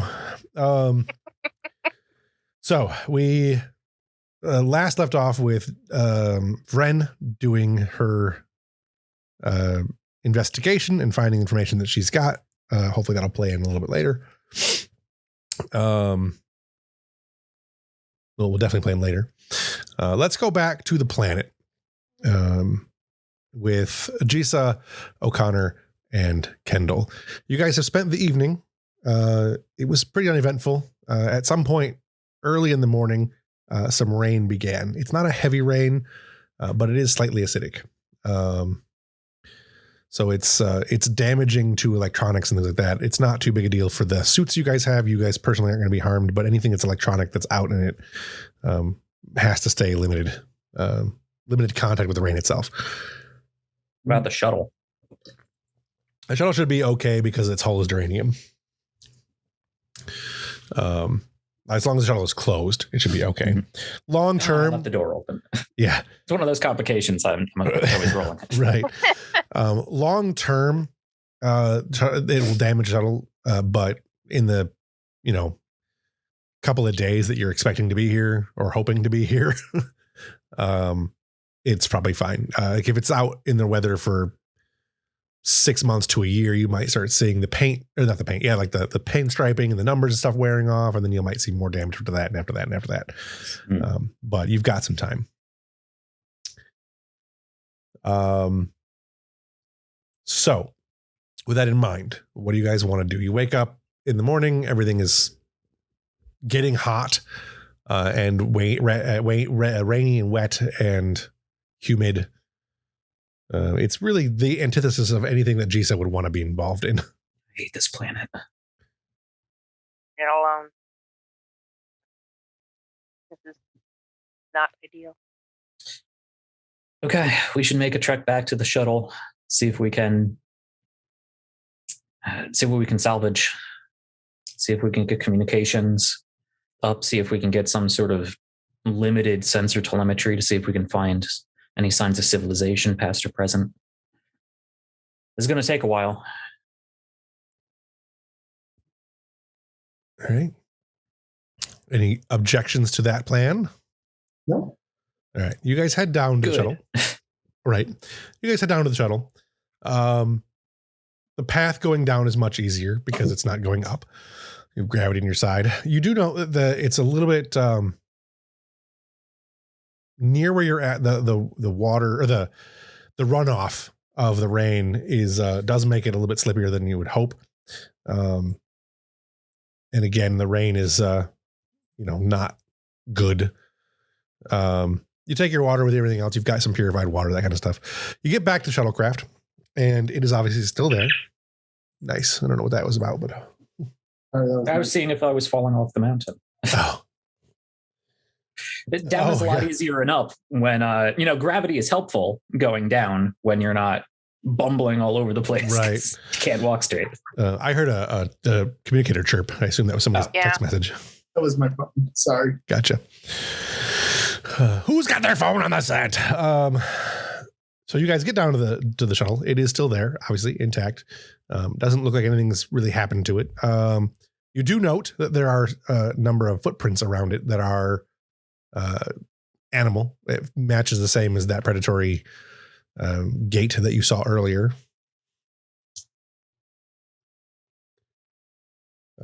You're going to start working on the ship. Go ahead and give me whoever's going to do the main work of getting the sensor suite up and running. Difficulty will be 2. Go ahead and give me the roll.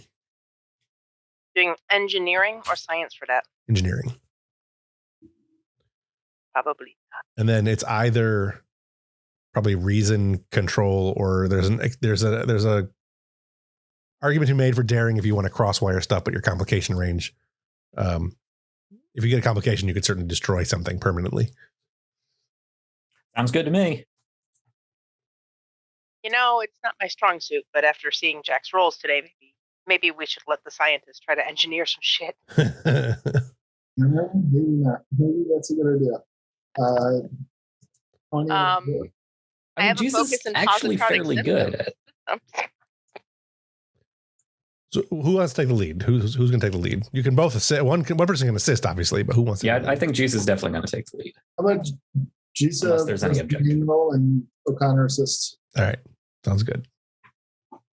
But Gisa is definitely trained not in the very precise arts of engineering on board a ship. She is trained for exactly this, field stripping and field repairing as necessary. So I'm going to go daring engineering. Okay. I'm going to say you do not have a focus for that. No. And then O'Connor, if you want to assist. I'm guessing my positronic system isn't going to help anything here. No. Yeah. No, you're not fixing Eva. No. What's the difficulty we're looking at? 2. Okay. Right, you only have to get us 1. I got us 1. Yeah, we had this conversation last week. You got to spend them to make one, so I'll take one of those momentum. There you go. Look at that. So She's 4 actually knows what successes. she's doing. You strip down the sensors and you cross them with the navigational array. We're not using it anyway. Because it's not being used anyway. So you've increased the range of your sensors. You get everything back online as far as the sensors and stuff goes. You've got emergency power. Your warp systems are still offline, but you've got emergency power back up enough to be able to run the sensors, and you can run the tricorders to the sensors if you need to. But the sensors range on the ship is, at this point, you're basically hemispherical. You've got the northern hemisphere you can scan. So you've got that online. You get 2 additional momentum back. 1. It's actually pretty exciting. I get to use this trick. Pick this up from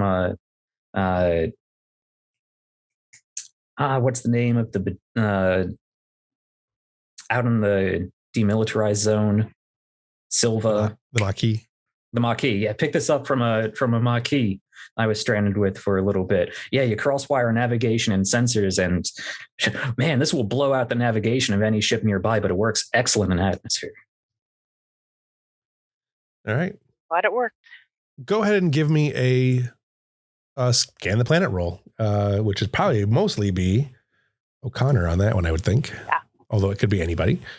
If Kendall wants to assist or if Disa wants to assist. Yeah. Let's see.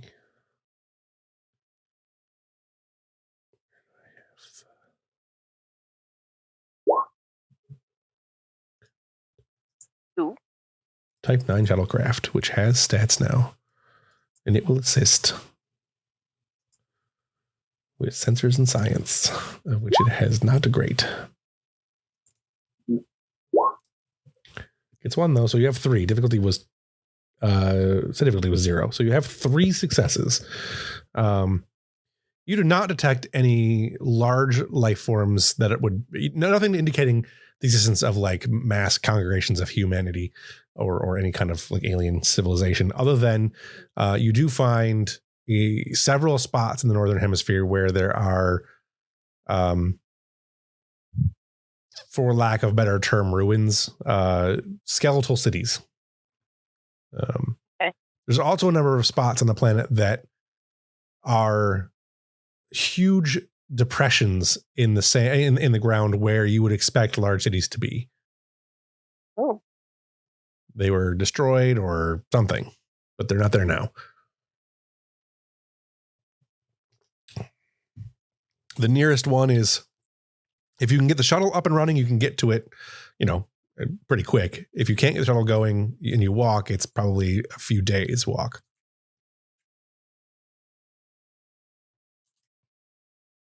Do we have any indications whether it's a no survivors kind of scenario, or just the planet is devastated but people are scraping by? As far as you can tell from the sensor readings, there were no survivors. Okay. The planet is clearly, from what you can get from the sensor readings, the planet is clearly in a state of recovery post advanced civilization. There are no life signs of active humanoids on the planet. 2 more questions. I was typing when you said it, so just to make sure I heard correctly, you said there were large indentations where cities used to be? Correct. Yeah. Like Are they bombed out? Sure. That was gonna be my question. Are they bombed or do they like sink into the earth because erosion? No, there are definitely craters where the cities used to be. Okay. Are we working with extra questions right now? You have 2 more. Jisa would certainly be interested to know if there is any residual fallout from whatever weapons caused this. There is not any. There is no kind of radioactive decay in the atmosphere that is abnormal to an industrialized civilization. It does not appear to be a nuclear disaster. With as far gone as humanity has been here, would there be much evidence of that still? Yes. Yeah. Okay. That's part of the same question. Like the fallout radiation would last for a really long time if it was a global nuclear holocaust. Okay. So you have 1 more question.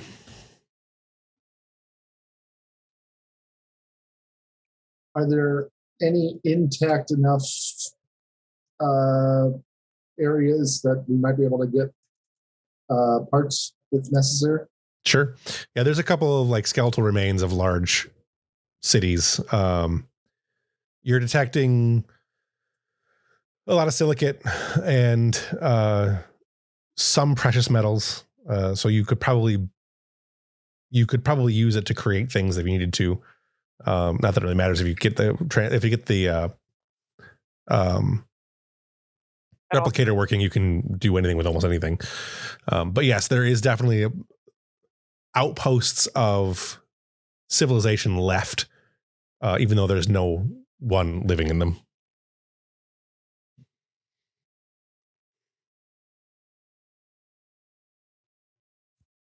So it looks like we have some bombed out mass devastation up this way and ruins this way. We might be able to get supplies we need over here. Parts. All right. I guess next we have to see if we can get this shuttle off the ground, at least for short hops. Not all that interested in walking out in this heat for the days on end it would take to get there. Not really. Not the safest thing. We'll run out of our water soon enough. If the rain's acidic, then the lake is probably fairly acidic too.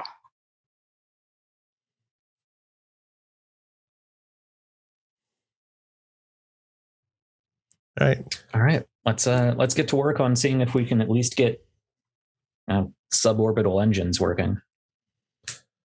Sure. Give me one more roll on the engineering there. Anybody that wants. Actually, this could be something that all three of you could assist on. All three of you could work on. Just because the nature of all the systems you have to work with. We'll do it as a single roll. That way we don't have to do it coming back to it a bunch. We'll say the difficulty is going to be 3. And whoever wants to take the lead can take the lead, and the other 2 can assist. Here's what I'd like to do. Yeah. I would like to set up a confrontation between Jisa and Kendall over a disagreement on how to proceed at this point. Sure. So we can worry about the techno battle or whatever, but maybe like Kendall thinks that we can restoring the communications might be a priority, and just thinks restoring the engines might be a priority, and we can disagree on that and see where the chips land there. Yeah, sure. Yeah. I mean, I think Jisa is just going to get to work, and she's going to cannibalize whatever system she needs, including communications at this point, if it'll get the ship off the ground. As soon as she begins doing that, Kendall will go, wait, Jisa, what are you doing? I'm getting this hunk of metal off the ground. We don't even know where we are. We need to prioritize communications. The Europa will be coming for us, and getting us off the ground is not going to get us home. Sitting here isn't going to get us home. Have you taken a look at the sky, at your tricorders? We're not in the Alpha Quadrant anymore. And we're going to get back on a Warp 6 engine? No, but at least we could get across the planet someplace better than this desert. Kendall will cross her arms and she'll say, look, I was put in command of this away mission.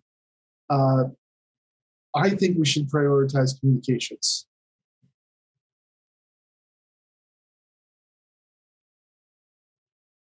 You were given a novelty command of a simple joyride. You're barely out of your cadethood. Your command fell out of the sky when the shuttle did. I'm not entrusting the safety of our crew to some kid. Out of my way.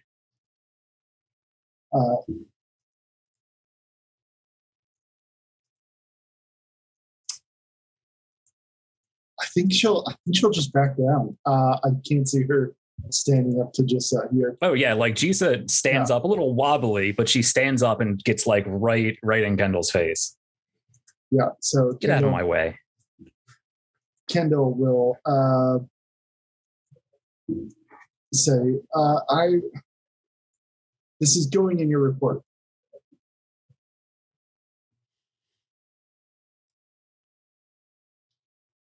Sure thing, Ensign.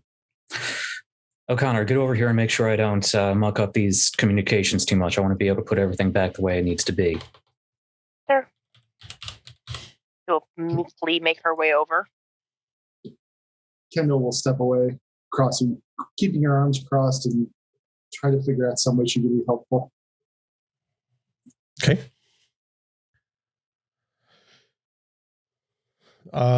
So Jisa steps out the ship and is going outside to work on something out there. If you guys want to have a private conversation, sans her, but if not, either way, let's go ahead and make a quick roll with Jisa taking the lead and Kendall and O'Connor secondary.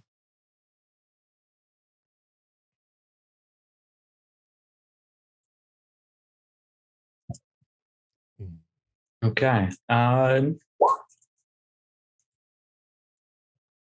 to decide if I want to use my value now or if I want to save it for later. I don't think it's necessary just yet. But I will take one of those momentum again for another daring engineering roll. Wow. Wow. Okay. Wow. At least Brian, none of them are complications. Fitness and engineering. Because I figured the only way she could help was like lifting something. Gotcha. So, Gotcha. would have rolled a more prominent stat if like she hadn't just been Got into a fight. Yeah. Yeah. Fair enough. All right. So you find that you go to start the engines up. You guys can have any role playing that you want to do. If Kendall and O'Connor have anything you want to do, now it's time to do it. No, O'Connor went out with Jisa. Okay. I thought you stayed in with Kendall. No, Jisa said, "Come do the thing," and O'Connor was like, "Yep." Okay. I'm not arguing with the scary lady. Right. I'm going this way. So you guys are doing the work, and at one point you go to start the engines up, and you get like that powering up sound, and then it just kind of peters. Something sparks, and it kind of and shuts down. Nothing is particularly damaged. You didn't get a complication, so it's no worse off than it was. But there doesn't appear to be any clear. Yeah, there doesn't appear to be any clear reason why it isn't working, but it is not working. I think it's not going to make it work better. Kendall will shoot at Jisa, launch a full broadside, and she'll say, "Well, great. Now we don't have communications or engines."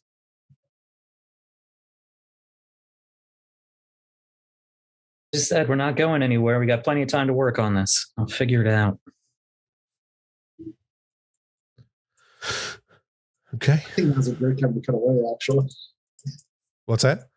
I think now's a great time to cut away from this group. Yeah, I was going to.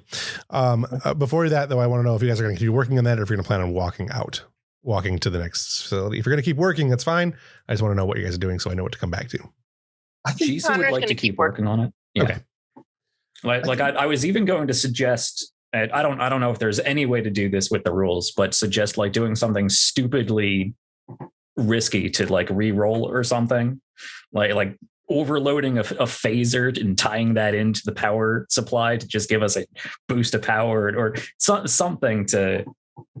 So there is a mechanic for that. Jeff could let us succeed at cost. Right. But I actually think it might be, I think Kendall is going to grab a backpack, empty it, and just put in the bare necessities.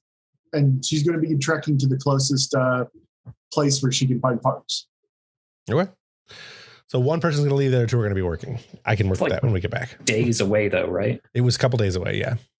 Yeah. She'll. One, she's mad, and two, she doesn't see this. She knows that she thinks that the only way that we're going to proceed is if she has parts. Right. Oh, okay. We can't cut away now. No. Yeah, no, if that's happening, there's... Fair enough. Okay. So are you sneaking out or are you going out in a huff? No, she's being obvious about it. She says, "We're going to need parts. I'm going to... we're going to need parts. I'm going to go get them." Hell, you are. Sit back down. You don't know the terrain. You don't know what other risks there are. There could be.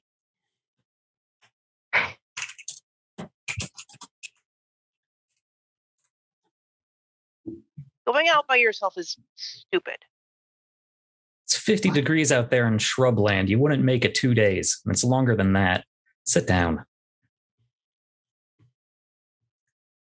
You act. Look, I'm trained in survival.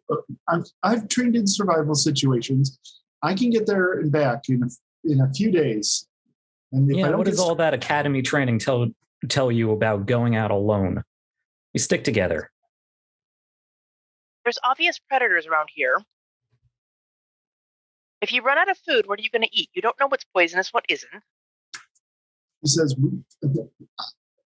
"That's what a tricorder's for. I'll be fine. If you get the shuttle working without me, you can pick me up."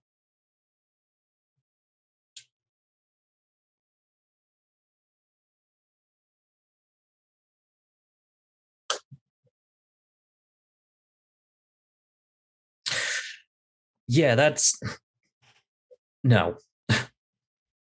You're not wandering off on some uncharted planet on your own. We'll make that call when we need to make that call. We're not beyond reason right now. We have a source of water. We have a cave. There's food enough for a couple days. If we can't figure this out next couple days, we'll make the journey. Get in and over your head.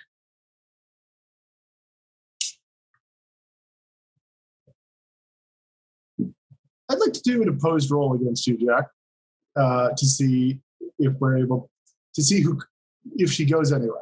Okay. Does that sound good to you? Yeah. All right, cool. I mean, I'm just waiting for her to turn around and storm off so I could phaser you. Okay, that's escalation.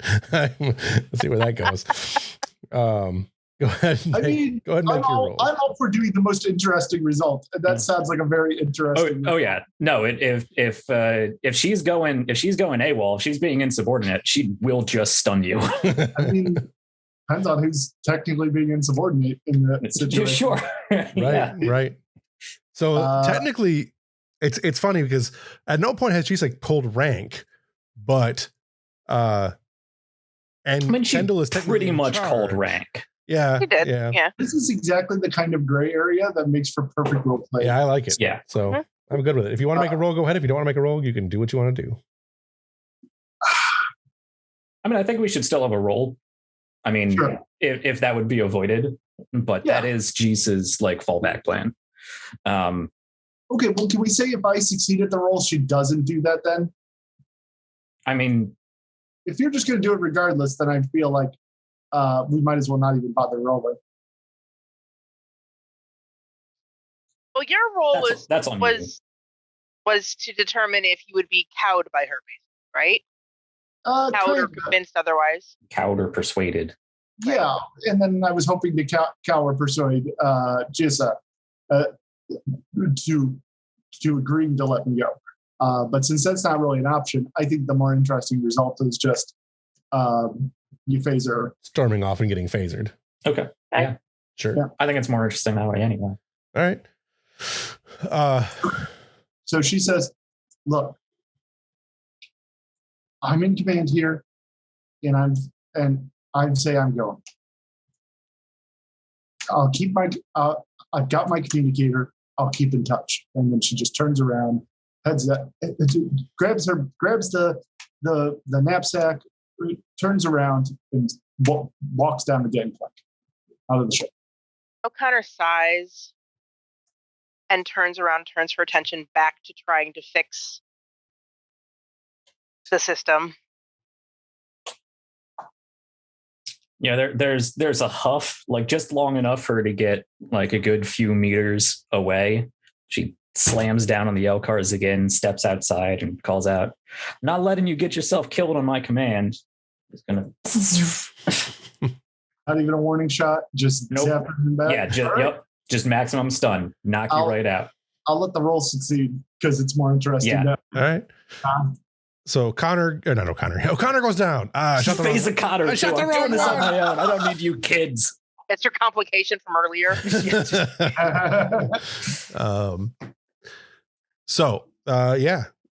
Kendall goes down, and we'll cut away there. We'll cut away as Jesus dragging her back to the ship. I'm just picturing the Star Trek style stuntman flail as she falls to the ground into the dirt. Yeah. Right. So back to the ship. You have the communication relay set up. You have it ready to go. Everything is good. You also have stuff with anyone else that you want to do anything with. But what do you guys want to do? Who wants to do what?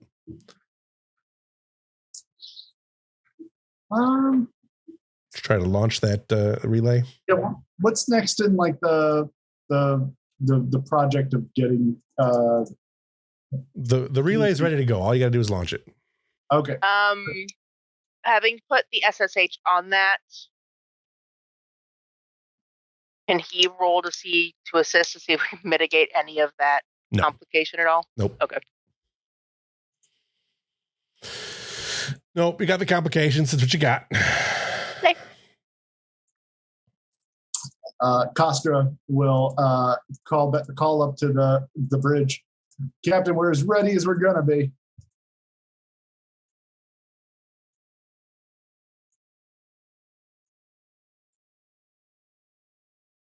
All right, what's With all the modifications, what's the range of maneuverability on those probes? Are we going to be able to launch them from outside the nebula, or are we going to set them up on a number of shuttles? Got a daisy chain set up. We'll be launching a total of 16 probes. They'll tie into each other. The last one will be tethered through the wormhole. Hopefully, we can pick up something on the other side. Or at least tethered to where the wormhole was. Because you guys haven't figured out how to open it yet. Open. But you've definitely got it set up so you can get to where the wormhole was, and you have another one ready to go through. You'll be able to pick up anything you want to pick up sensor-wise once you get there without sending a shuttle. So you've got probe capabilities, and you'll have comm systems on that. And you can launch the last one whenever you're ready. Just waiting on your order, sir. All right, get them loaded up. You can tell he's worried because he called you sir. All right. They're all loaded. Everything's good to go. You ready to fire? You can fire. Yeah. Everything goes off. Mills makes the final calculations, any corrections you need to make, and then fires the. I think one of the few times that Ambrose is actually going to, like, Ambrose is usually happy to let Mills take over, the weapons and head a security bridge position, but he's actually going to stand up and walk. He's not going to take the position from her, but he is going to stand right behind her and very clearly be looking over Mills' shoulder and make sure all the calculations are correct. Okay. Everything looks good as far as that goes. She fires them out. They start lining up. The first one gets into place, the second one, and so on and so forth, up to the last one that gets into place. Everything appears to be good. The telemetry coming back is weak. It's weaker than you had expected it to be. Can I just add that I think Yezebeth is like calling them out as they get into position. Probe 1 is in position. Right. Probe 2 in position. Yep. Captain, I'm getting telemetry back, but it's pretty weak. Figured that would be a problem. We'll see if we can boost it. We just need basic telemetry at this point. We'll worry about boosting the signal when we know there's signal to pick up. Right. You get the last one in place, and you guys can go ahead and make a science roll. Your difficulty is going to be 1 higher due to the complications. So 3. This will give you science on basically information that the Europa would have. Any potential ways to possibly open the rift or whatever might have caused the rift to open, that kind of thing. You definitely do not see shuttlecraft wreckage. You do detect the wreckage of the other ships that were there earlier, the same information that the other characters had. That there are the 3 different types of ship there, including the Bellerophon, a Cardassian ship, and a Jem'Hadar ship. You can also see that the level of neutrino and chronoton activity in the area is significantly higher. There's also evidence of phaser fire in the area. So in the book, the probes provide an advantage, right? I believe so. Regardless of whether that's factored into the difficulty of what we're rolling or not, I do have the right tool for the job as Yezebeth. Okay. Where if it increases the advantage by 1 step if I'm using a tool. I do have to do opportunity cost here. So can I spend a momentum to gain that opportunity cost? Or, I'm sorry, to gain that advantage? Sure. We'll just say that's you like refining the signal boosters and all that kind of stuff with the Europa's sensor feedback and all that stuff. Okay, great. Perfect. I don't think any of her joined personalities would apply in this situation. So I'm just going to go ahead and give it a roll.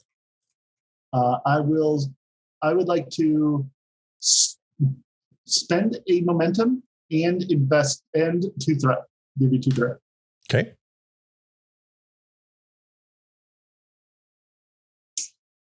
This is where I'm missing having cautious.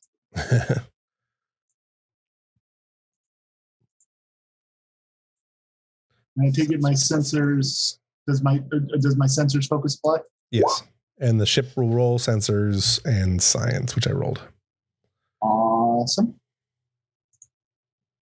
And got 0, apparently. Difficulty was 3. You got the advantage, so it's 2. So it's 1, 2, 3, 4, 5 total successes. So 3. 6 total successes because I have dedicated focus and I got a success. So that's Nice. So you have 4 questions. You get all the information that you would have had before, all the information that the players had, but the characters did not. As far as the situation that happened there and everything that was found there. The only thing you don't know is obviously you don't know that they found the logs already, and you don't know that the dedication plaque isn't there. So She'll report, Captain, it looks like they went into the Bellerophon wreckage, and that's where they found whatever found them there. I'm getting the probes into position now, and I'm putting the last one through. And she'll say, probe 16 in position, and what happens? So what you get is so far no additional things have opened up. You get the information. You get to see though that I'll go ahead and just give it to you with one of your questions that you have, because you had 4, so I'll give you 1.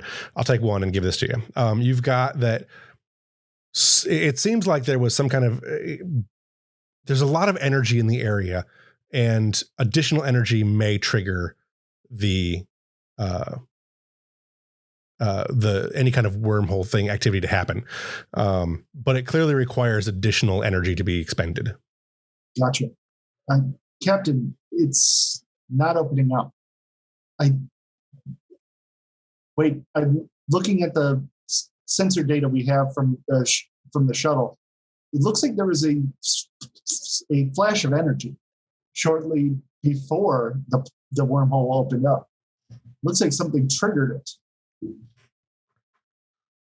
Particle decay would suggest a phaser fire, low intensity. Any sign of other combat in the area? No. Shavings of duranium? All right. Captain, what if we fire our phasers? It might trigger the same energy cascade. It's the best we have to go on right now. Minimal intensity. Even with that, our phasers are going to be more powerful than a Type 9. But we'll see what happens.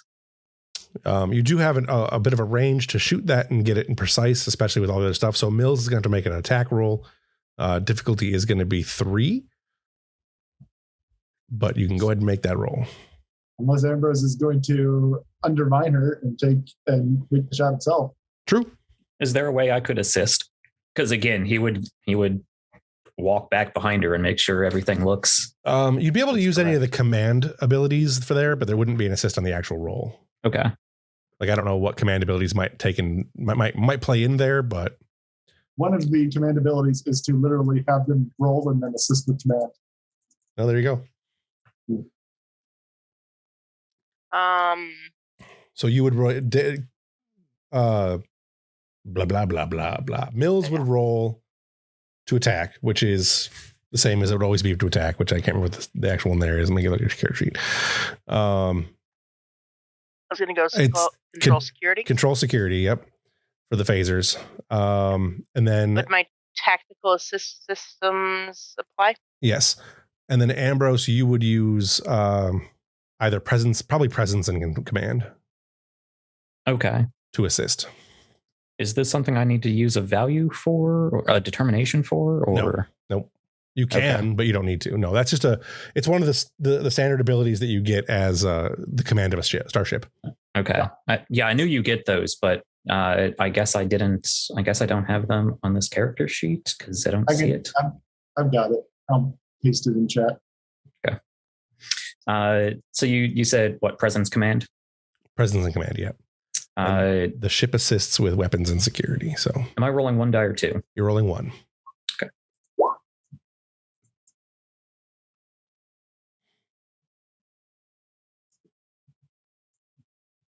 There you go.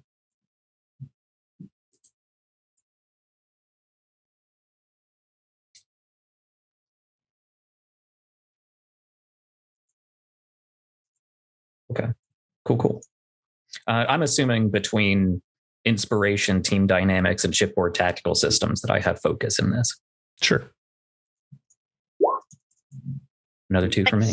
2, 4 extras because you got 2 successes. So that will be, unless you have anything you want to spend those on, you've got 2 additional momentum, 1 and 2. You fire the phasers, and after a few seconds, there is a distinctive swirling of space, a high rate, high expulsion of chronoton and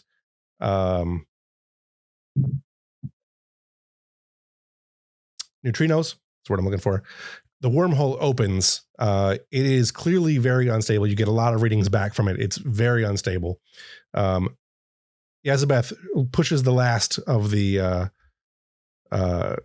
probes through it, and you begin getting telemetry back. You guys still had 3 questions from that previous roll, and you can attempt to do whatever else you guys want to do. You've got 3. You got 3 momentum specifically for this task. Go ahead. Can I get a stellar location? Yes. So you get, I'll give one of those for that. It is the Delta Quadrant. Captain, I think they're the probes in the Delta Quadrant now. Is there any sign of the shuttle? You can see the orbit, the decay of the engines, the impulse drive, as it approached a planet that is not too far away. It clearly has crashed on that planet. You got 1 question left. Captain, there's an impulse trail leading down to the planet. I think that going through the wormhole must have caused some damage. It looks like they may have touched down on a nearby planet. I will check. I already know the answer to this, but I will check for any communication signals. There are none. No response, Captain.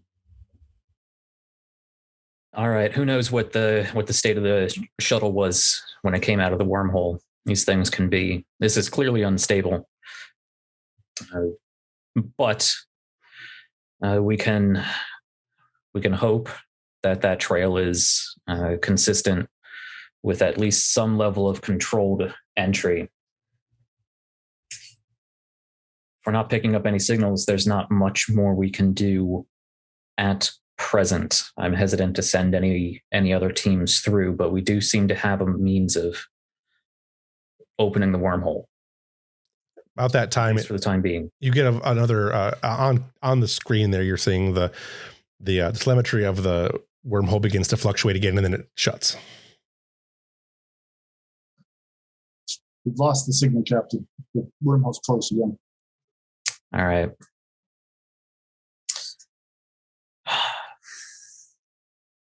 I take it the tether has been severed as well.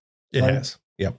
Although at Yazabeth's skill, you can imagine the probe will probably maintain station keeping where it's at. So if it reopens, you probably get signal again, unless something happens to the probe on the other side. Gotcha. Okay. I just wanted to know if we need to get another probe into place. No, because the probe went all the way through the wormhole. It's as long as it maintains station keeping, it's fine. Gotcha. What was the state of the probe coming out of the wormhole? It definitely fluctuated. There were definitely some issues with it. I forgot to use the complication.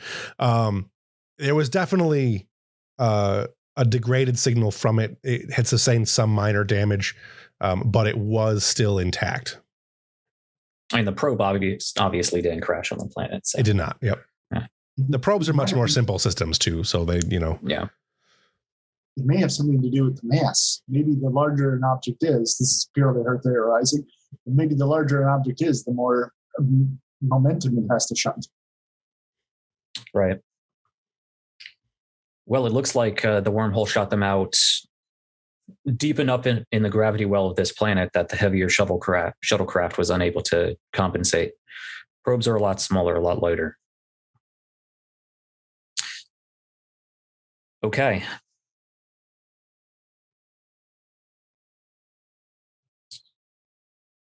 You see Yezebeth get a familiar look in her eyes, the kind that Jorad used to look. Maybe perhaps a meeting would be in order to figure out next steps, Captain? I appreciate the suggestion. I was just about to call. All department heads, senior staff, please report to the conference. What is it called? It's not the ready room. It's the conference room. It is the please report to the conference room. Okay. Before we do that, let's go. I mean, he wouldn't call all departments because we don't need science and we don't need Varen there or anything. But yeah, just group senior staff. Yeah, senior officers. Right. While the senior staff is gathering, we will go ahead and go back to the shuttle real quick. All right. Okay. Is Kendall still unconscious? It's up to you guys. By the rules of the scene, she would be conscious again, but she might be tied up or, Yeah. How much do I bind her? Yeah. Well, I would say it's do you and O'Connor want to have this a talk about what just happened before Kendall wakes up, or do you want to? Yeah.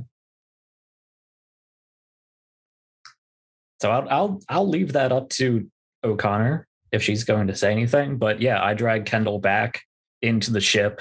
We're not in a runabout. We're in a class 9. It's a class 9 shuttle. Yep. They don't have separate compartments, do they? They're just a small. Yeah. Okay. Yeah. So I think I take out one of those zip ties and go and I'm going to bind Kendall's feet. I'm not worried about hands. I'm going to bind her feet so she can't run off. Okay. Bind her to one of the chairs. Yeah. Yeah. All right. You come to. They're working on the shuttle, and Kendall comes too. Guys, before, we'll go ahead and make that roll for the repair real quick, and then we'll have her come to.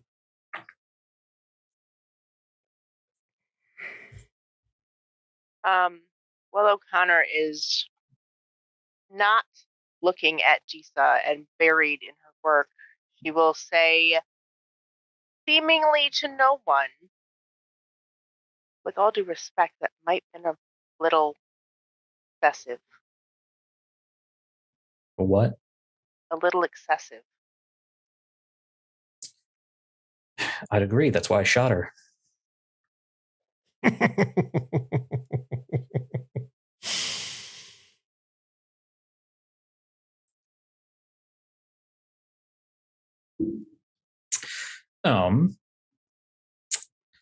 Another daring engineering. We're still working on this. Yep. Okay.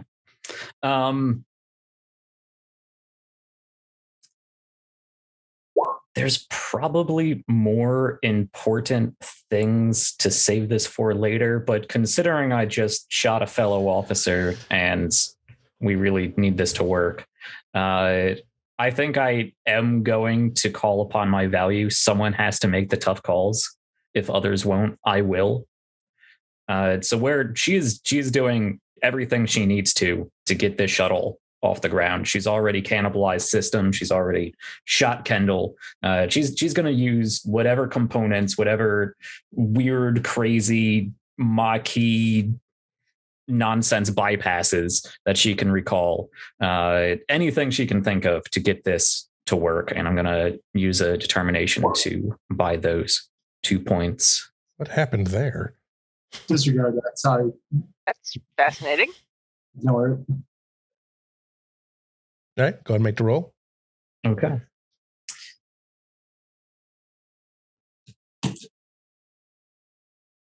Well, I'm glad I bought those 2 points. Right.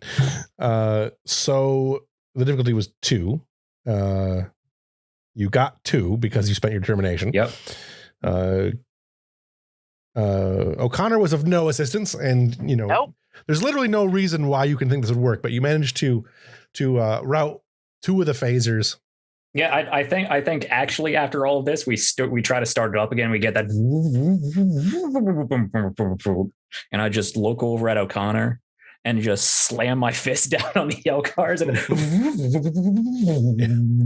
Yep.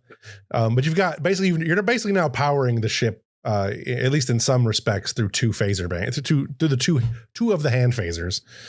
But you've got at the very least planetary level energy for a limited time. Percussive maintenance does wonders. All right. Which the powering, Let's get out of here. The slamming her hand down on the console and the engines thrumming to life is what wakes up Kendall. So Kendall stirs awake, and it takes her a minute to figure out what happened. She goes, "Did we get attacked?" You decided to take a nap. A lot more productive that way. We got the ship working. We're heading out. I think Kendall's just going to take on. She's just going to look down and look morose, knowing that she got shot by a fellow officer. It's not exactly putting her in a good mood. Give me a quick insight and engineering roll, Kendall. Okay. Difficulty is 1.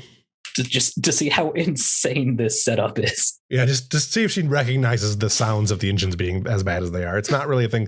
It's way more of a Tong kind of thing, but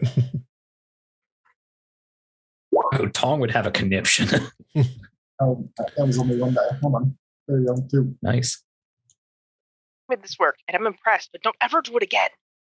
all right, you got 2. So you definitely get that it's up and running, but you can hear the variance in the engines. Clearly this thing is running on the wrong kind of power, and it will only last so long before there's a high chance that it will strand you forever. So you definitely know that it's a dangerous situation that the shuttle is in long term.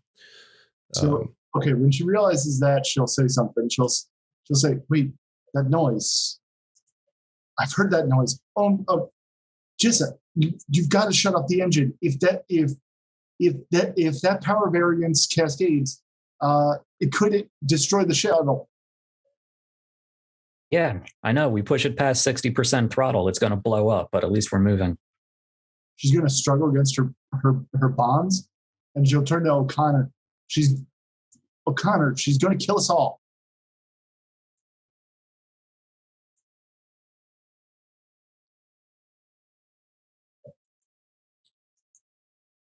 Jesus is going to start taking off unless somebody. Possibly.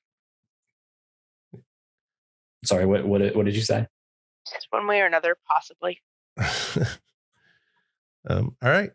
You begin taking off. The variance is definitely there. It's stable enough for the moment that you're in flight. It's moving at, you're not moving at impulse speeds, but you're moving at pretty fast speeds.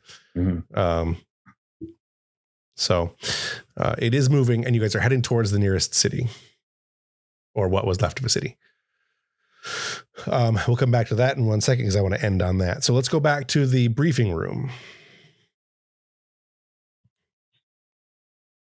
You've got senior staff, including Foxwell is there just in case, because he is technically senior staff. He's currently the head of science. So I just have to turn off Jisa and back into the much more level-headed Ambrose. The sometimes more level-headed Ambrose. Sometimes. Yeah, sometimes. I think Delphine is going to be there as well. She's head of the medical department, technically. No, she's not. Well, she's at least the head of head of nursing staff, anyway. She would argue that there might be a medical situation, it's best if she attends, and certainly not because her girlfriend is on this away mission. It has nothing to do with that. There could be an argument made. Okay, so we should play this out because depending on how she broaches that is going to depend on Sabi's response. Gotcha. Okay. So let's have that ahead of time. Yeah, I think we all walk into the room, and most of the senior staff, as usual, is on the bridge. So she's going to come in as we're just getting started. So Ambrose would stand up and get ready to speak, and then and then Delphine shows up. Don't mind me. She'll move to an empty seat, sit down. This is a senior staff meeting. Well, Can we help you with something? Whatever your rank is. Lieutenant. Lieutenant. well, as I'm currently the head of sickbay, I thought it good that I attend this meeting so that way I'm aware of any medical situations that may arise. I don't recall you being promoted to head of sickbay. You could have fooled me with as you could have fooled me with as much time I spend there alone.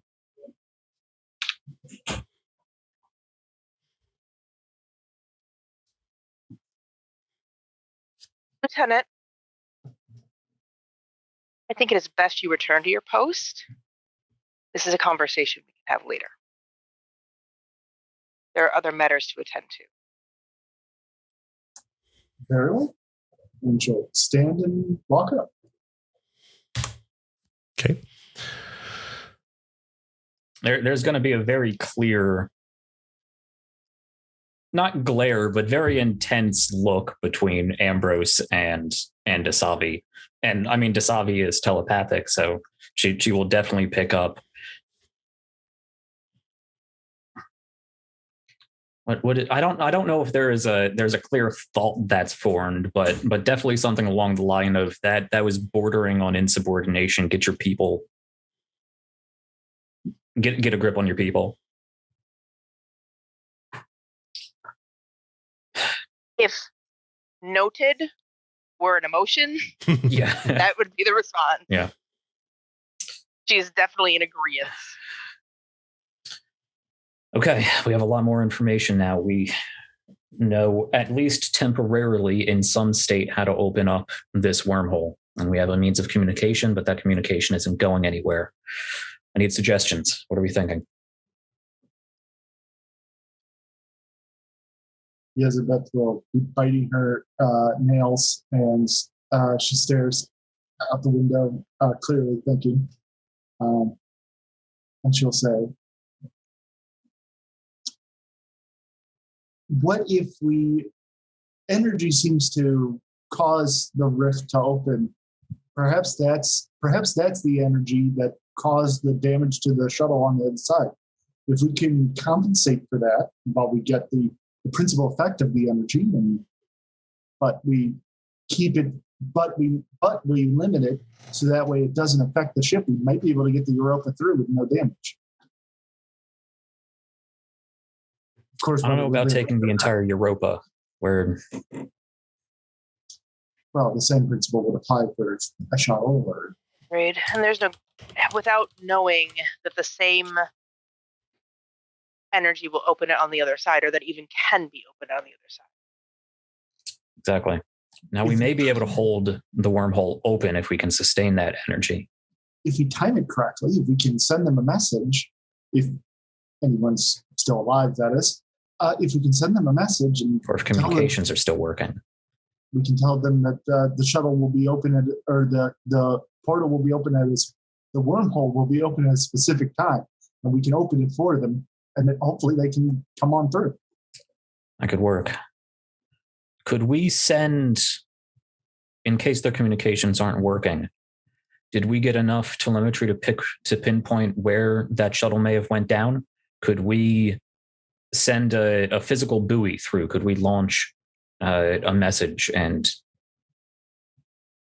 simply crash it into the planet? It's shielded enough. Can we use one of the momentums on an obtained information to answer that question? Yeah, I'd say you guys, you don't even need to spend a momentum for that. It's something you could do. Perfect. Yes, we know where they are. If we can transmit it powerful enough, even if we can send the message through a powerful enough frequency, they should be able to pick it up on their personal communicators, even if their main communications is out. We should set up both.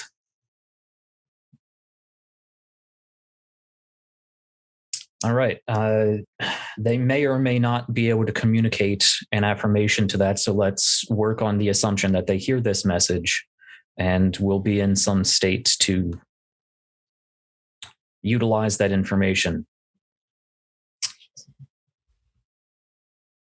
do we send another team through to assist with repairs? We could modify one of the shuttles, one of the shield systems, to more efficiently counteract that energy cascade, but it would still be risky. That would be a volunteer basis mission only, a rescue mission. Cobra raises his hand. I volunteer. Noted. I would recommend before we send anyone else through, we try opening the wormhole again, see if we can get that probe back, find out if it does work both ways.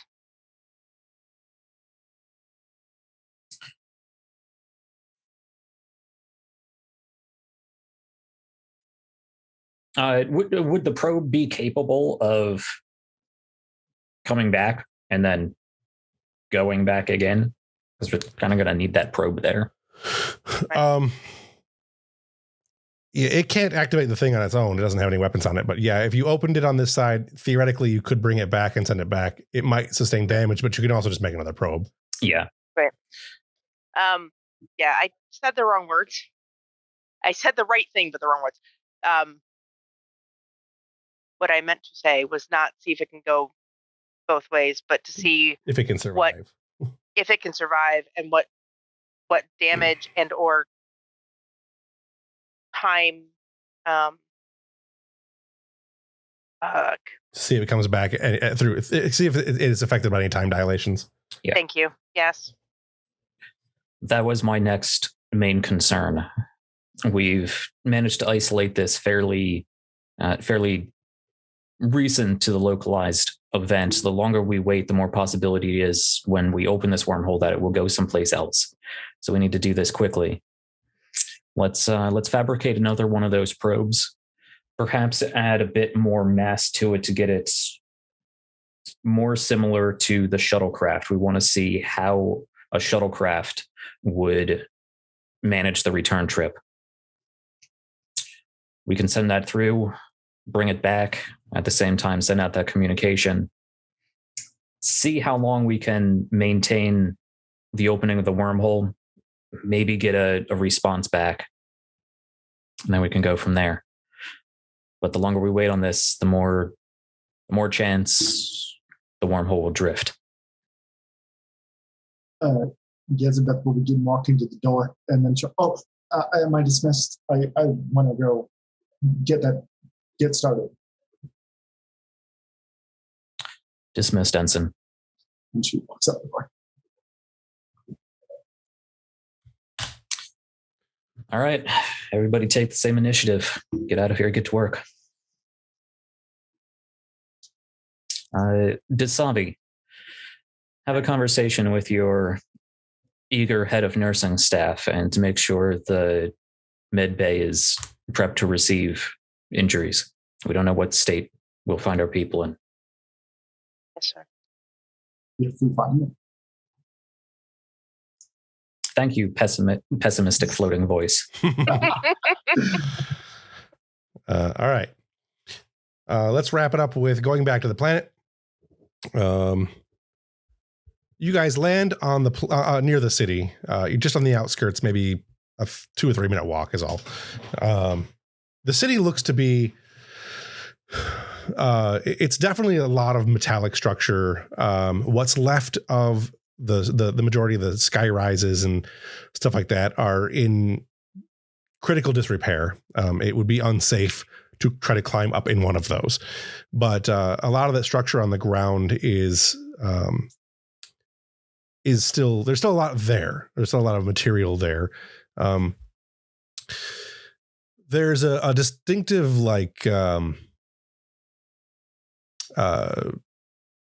industrialized, almost modernist industrialized motif to the structures that are there. It's a very gridded system. When you scanned the city itself, it was very, very efficiently laid out. It was very structured. It was very everything was done in blocks and on a grid, and everything seemed to be situated. You can't really make out a lot of the buildings anymore, but situated in a way that it was very efficient usage of the space. The buildings there are largely structured with a lot of the mechanical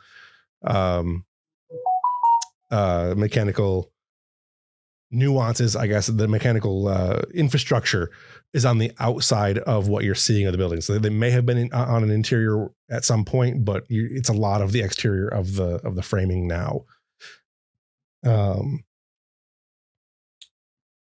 Without giving anything away just yet, there's definitely for Jisa some level of vague familiarity to what's going on, like to what you're seeing. You can't really place it, not sure where it's coming from. Can I roll with a hunch? Sure. This is definitely something Jisa would have studied. She probably wouldn't have been directly involved in it. But study of the Borg and initial encounters with the Borg are probably, if not required teaching at the academy, and for security officers, normal continued training in the field. Definitely something that would have been of interest to her. And early Borg sightings included carving up whole cities. Correct. Can I see any evidence of Borg activity, assimilation, cannibalizing, technology, just specifically yeah. It certainly looks like that is like this area has been largely cannibalized. It is in a lot of ways similar to the Borg, but there's a little bit of, it doesn't exactly match, but it's pretty close. Like it's definitively in the same vein. Would our sensors have picked up Borg? If there were any on the planet, yes, they would have. Okay, that would still show up. Okay. Yep.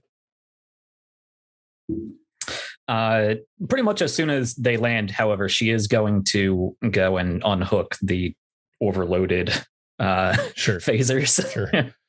One, because we don't want to leave them plugged in, and two, she wants her phaser. Right. Yeah, they're slightly more depleted. You're getting to the point where you'll have limited shots with them, but they're not fully empty yet. Okay. She's going to take one. She's going to look at the other one, look back and forth between O'Connor and Kendall, and turn to Kendall. I give you this. Are you going to shoot me? Look, I was trying to make it here in the first place. Why would I shoot you now? Good enough for me. O'Connor will trade her full phaser out for Jisa's depleted one. Oh, I thought we only had two phasers. Oh, I thought we each had a phaser. I said you had three originally. So. Oh, okay. Never mind.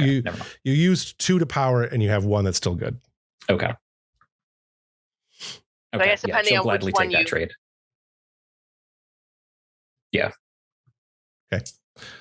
Kendall gives Jisa a look like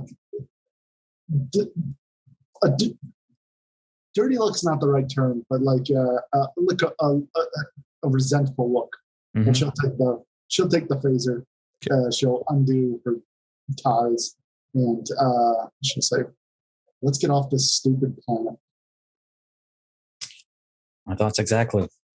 Keep an eye out for anything glowing green. Hopefully, it doesn't shoot us in the back. You guys head down into the city. You're not picking up any life forms. In fact, now you're not even picking up vegetation here. There is a lot of debris underfoot. You can certainly find material worth using with the replicators. Like you could not only could you use the material to melt to process down the replicators, but you can also get some materials that are not possible to be replicated.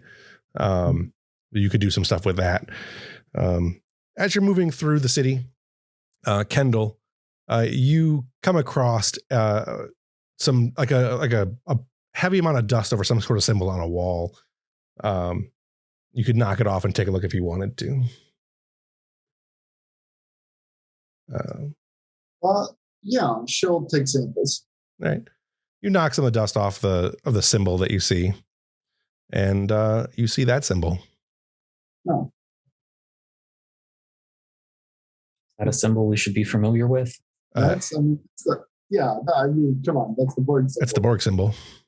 Oh, that's the Borg. I didn't know the Borg had a symbol. Mm-hmm. It was only used in one episode. It was the one with Lore and the Borg. Yeah. Okay. And we'll end there. This is the origin of the Borg. No, that wouldn't make any sense. They carved out planets. So cities. With that, what moment stands out most to you this evening? Shooting Kendall. Yeah. That was a really good, we haven't had player character conflict like that. I've been waiting so long to play Jisa this way. It was fun. Oh, it was a lot of fun. This is so Jisa, and I've been really wanting a Jisa episode. Yeah, this has been great. This is exactly what I was talking about when I asked you for a shuttle crash episode. Mm-hmm. This is perfect. Beautiful. Yeah. Love it. Yeah. All right. Enjoyed all of it. I have no notes. Okay. Anyone else have a moment that stands out most? Shooting Jisa is one, or Jisa shooting Kendall. You got one, Ev?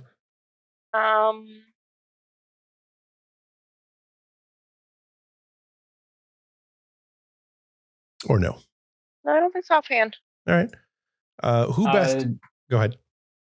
Well, I think this ties into the question you were about to ask, who best embodied their character. Yeah. I really liked that very short scene with this kind of background with Ambrose and Desavi being, I don't know why I keep going Devasi. Desavi being very, not clearly, but empathetically clearly very worried about Kendall and having that, because in my mind, I don't know how much it played out for everybody else or on camera, but in my mind, there was a telepathic, empathetic back and forth, reassurance. I was definitely picturing internal screaming. Yeah. Yeah. Let's see. Anybody else got one for who best embodied the character? I liked, I thought Jisa was really squared away this episode. I like that. And I also, I think Kendall got some more definition to the character this session. Yeah. To see how that goes. I really liked how O'Connor, this is going to sound weird, but I really liked how O'Connor kept her head down. That felt very in character for O'Connor and really sets her apart from pretty much every other character. Right. Yeah. So, yeah. I was trying to decide if we had hit her breaking point, because there's going to be a breaking point where she, somewhere in here, where she stands up and finds her spine. And I think she was just so afraid of the wobbly Andorian. She's like, nope, I'm gonna hide under this panel. Look at this interesting wiring right here. Yeah. I am hyped for the breaking point, but I also really enjoyed the fact that she was so intimidated and keeping her head down. Yeah. Well, that's an easy question. I don't want to ask that one. What moment best exemplified someone else's character to you? Like, for example, Jisa shooting Kendall is a good one. I don't think that's the one that exemplifies her character the best, though. I think the one that exemplifies Jisa the best is rigging the phasers into the shuttlecraft to get it going. Mm-hmm. So, yep. I think the sheer determination of Jisa, we are doing this. Yeah. This is how we survive. Yep. Anybody have one for any other characters? I really liked Kendall walking off. Yeah. Mm-hmm. Thank you. Yeah. I really like Jisa shooting her in the back. Yeah, no, that was such a good scene. That was. Yeah, that was perfect. And I love that we established a gray chain of command there. Yeah. That was such a good idea we had last session. So it's perfect. Yeah, no, I like Kendall grasping for command and falling just short. Yeah. Mm-hmm. Yeah. Anything else for that one? I loved a lot of it. Right. It would be harder for me to list the things I didn't. Right. If you could change one thing about the session, what would it be? Yeah, so I do have one. I kind of wish that Shuttle Crash had been a little more harrowing. Yeah. it felt a little preemptory. There was no injuries. I would have loved some damage. Yeah. Yeah, I don't know how to get you guys home yet. That's why I didn't destroy the shuttle. Yeah, we kind of needed the Legit. shuttle.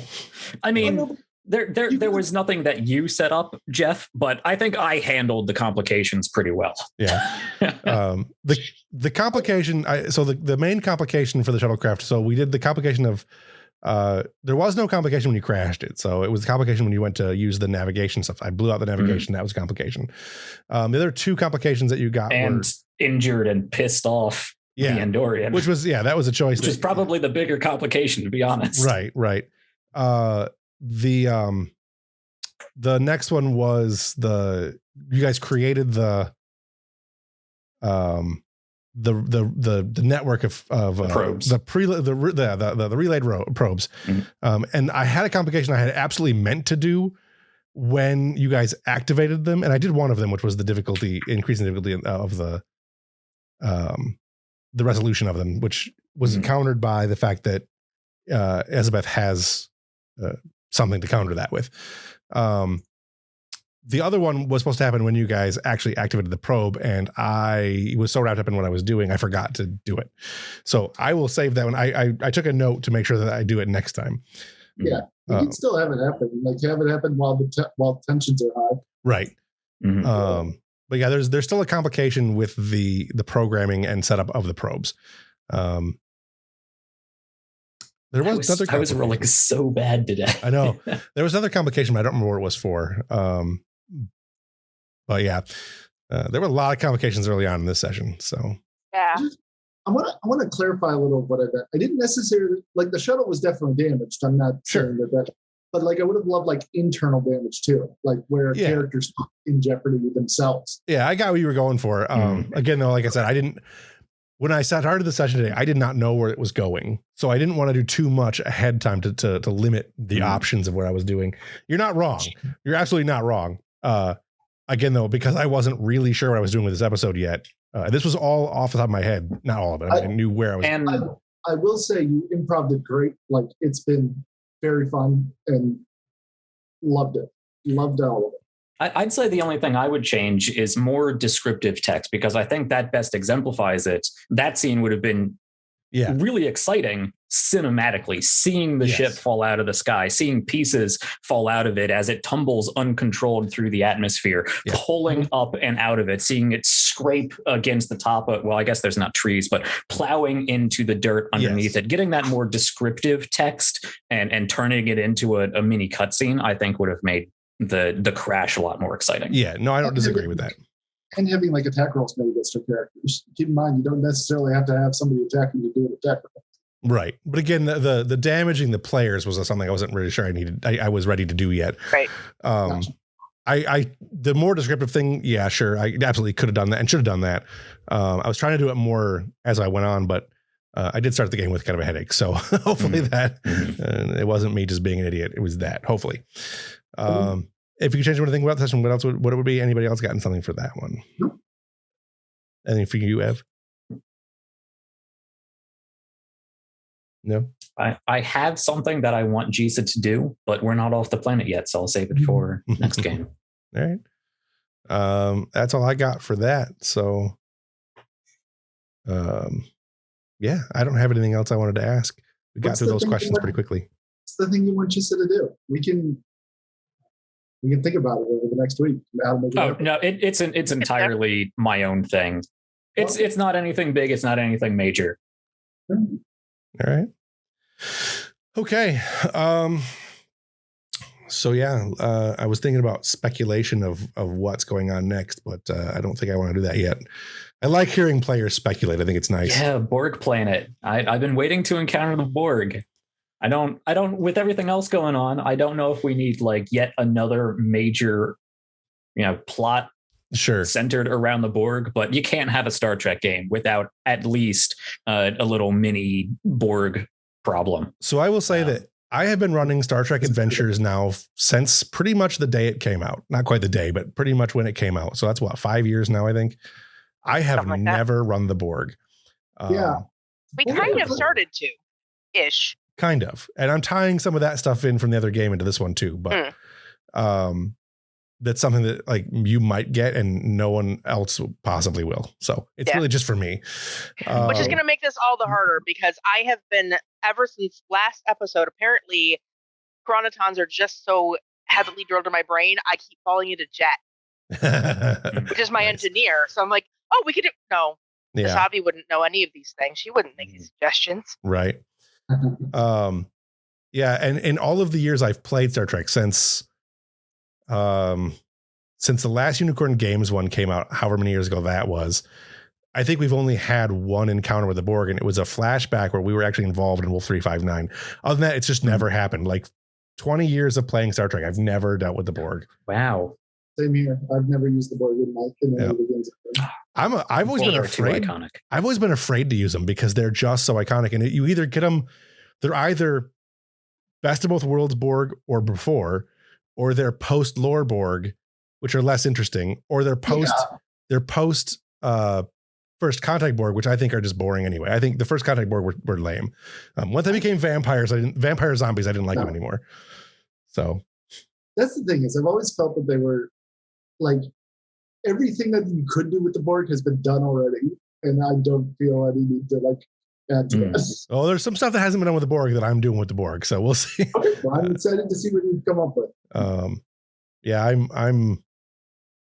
I'd be happy with just the same old Borg episode because the Borg are probably like one of my personal scariest villains in anything. Yeah, the pre Voyager Borg, I don't even Voyager. I don't even blame Voyager for it. It's the pre First Contact Borg that scare me, and that's where we're at with like I don't intend to use post First Contact Borg because once they had little tentacles that could shoot into you and make you into a Borg, I didn't think they were scary anymore. It was a zombie movie at that point. And I don't find zombies that scary. So although if you do Borg, I would love it if somebody got assimilated and then not unassimilated. Well, I had that as a plan. Partially assimilated. I had that as a plan when we still had the partially assimilated Jisa. The Tellarite. We had the Tellarite that was Nick's character, who was good. He originally had decided he wanted to make him a post assimilation, like a reclaimed Borg. Like that was the thing he wanted to do with the character. I'm like, we decided we didn't want to do that because Ambrose has a thing against that, which is legit. So I actually came up with the idea, like as soon as he said that, like I will assimilate him on screen and then you guys can get him back and then Ambrose can deal with it. Yeah. But that I think that's exactly what we settled on because it would have been a lot more interesting to play that out as it was going. But if Ambrose had a say on it, on any bit of say going and like starting out that way, no Borg on the ship. No. Right. So I think that would have been an interesting thing to do. And I don't know if I'm going to do that still, but, or who's going to get it, if anybody, but that was an original plan for a storyline was that character was going to get assimilated and recovered, hopefully recovered. I will just put this out here. I don't mind if my characters die. Yeah. I'm just going to put that out there. Like if somebody gets assimilated and now I'm hesitant to kill one of your characters anytime soon because you died once already. That's fair. That's fair. So I'm not saying nobody's going to die. I just don't necessarily think it'll be. I'm trying to shy away from it being a tropey that you're the character that always dies. Right. Sure. No, I get it. So, although you're going to have to stop wearing your blue vest and find a red one. right. Yeah.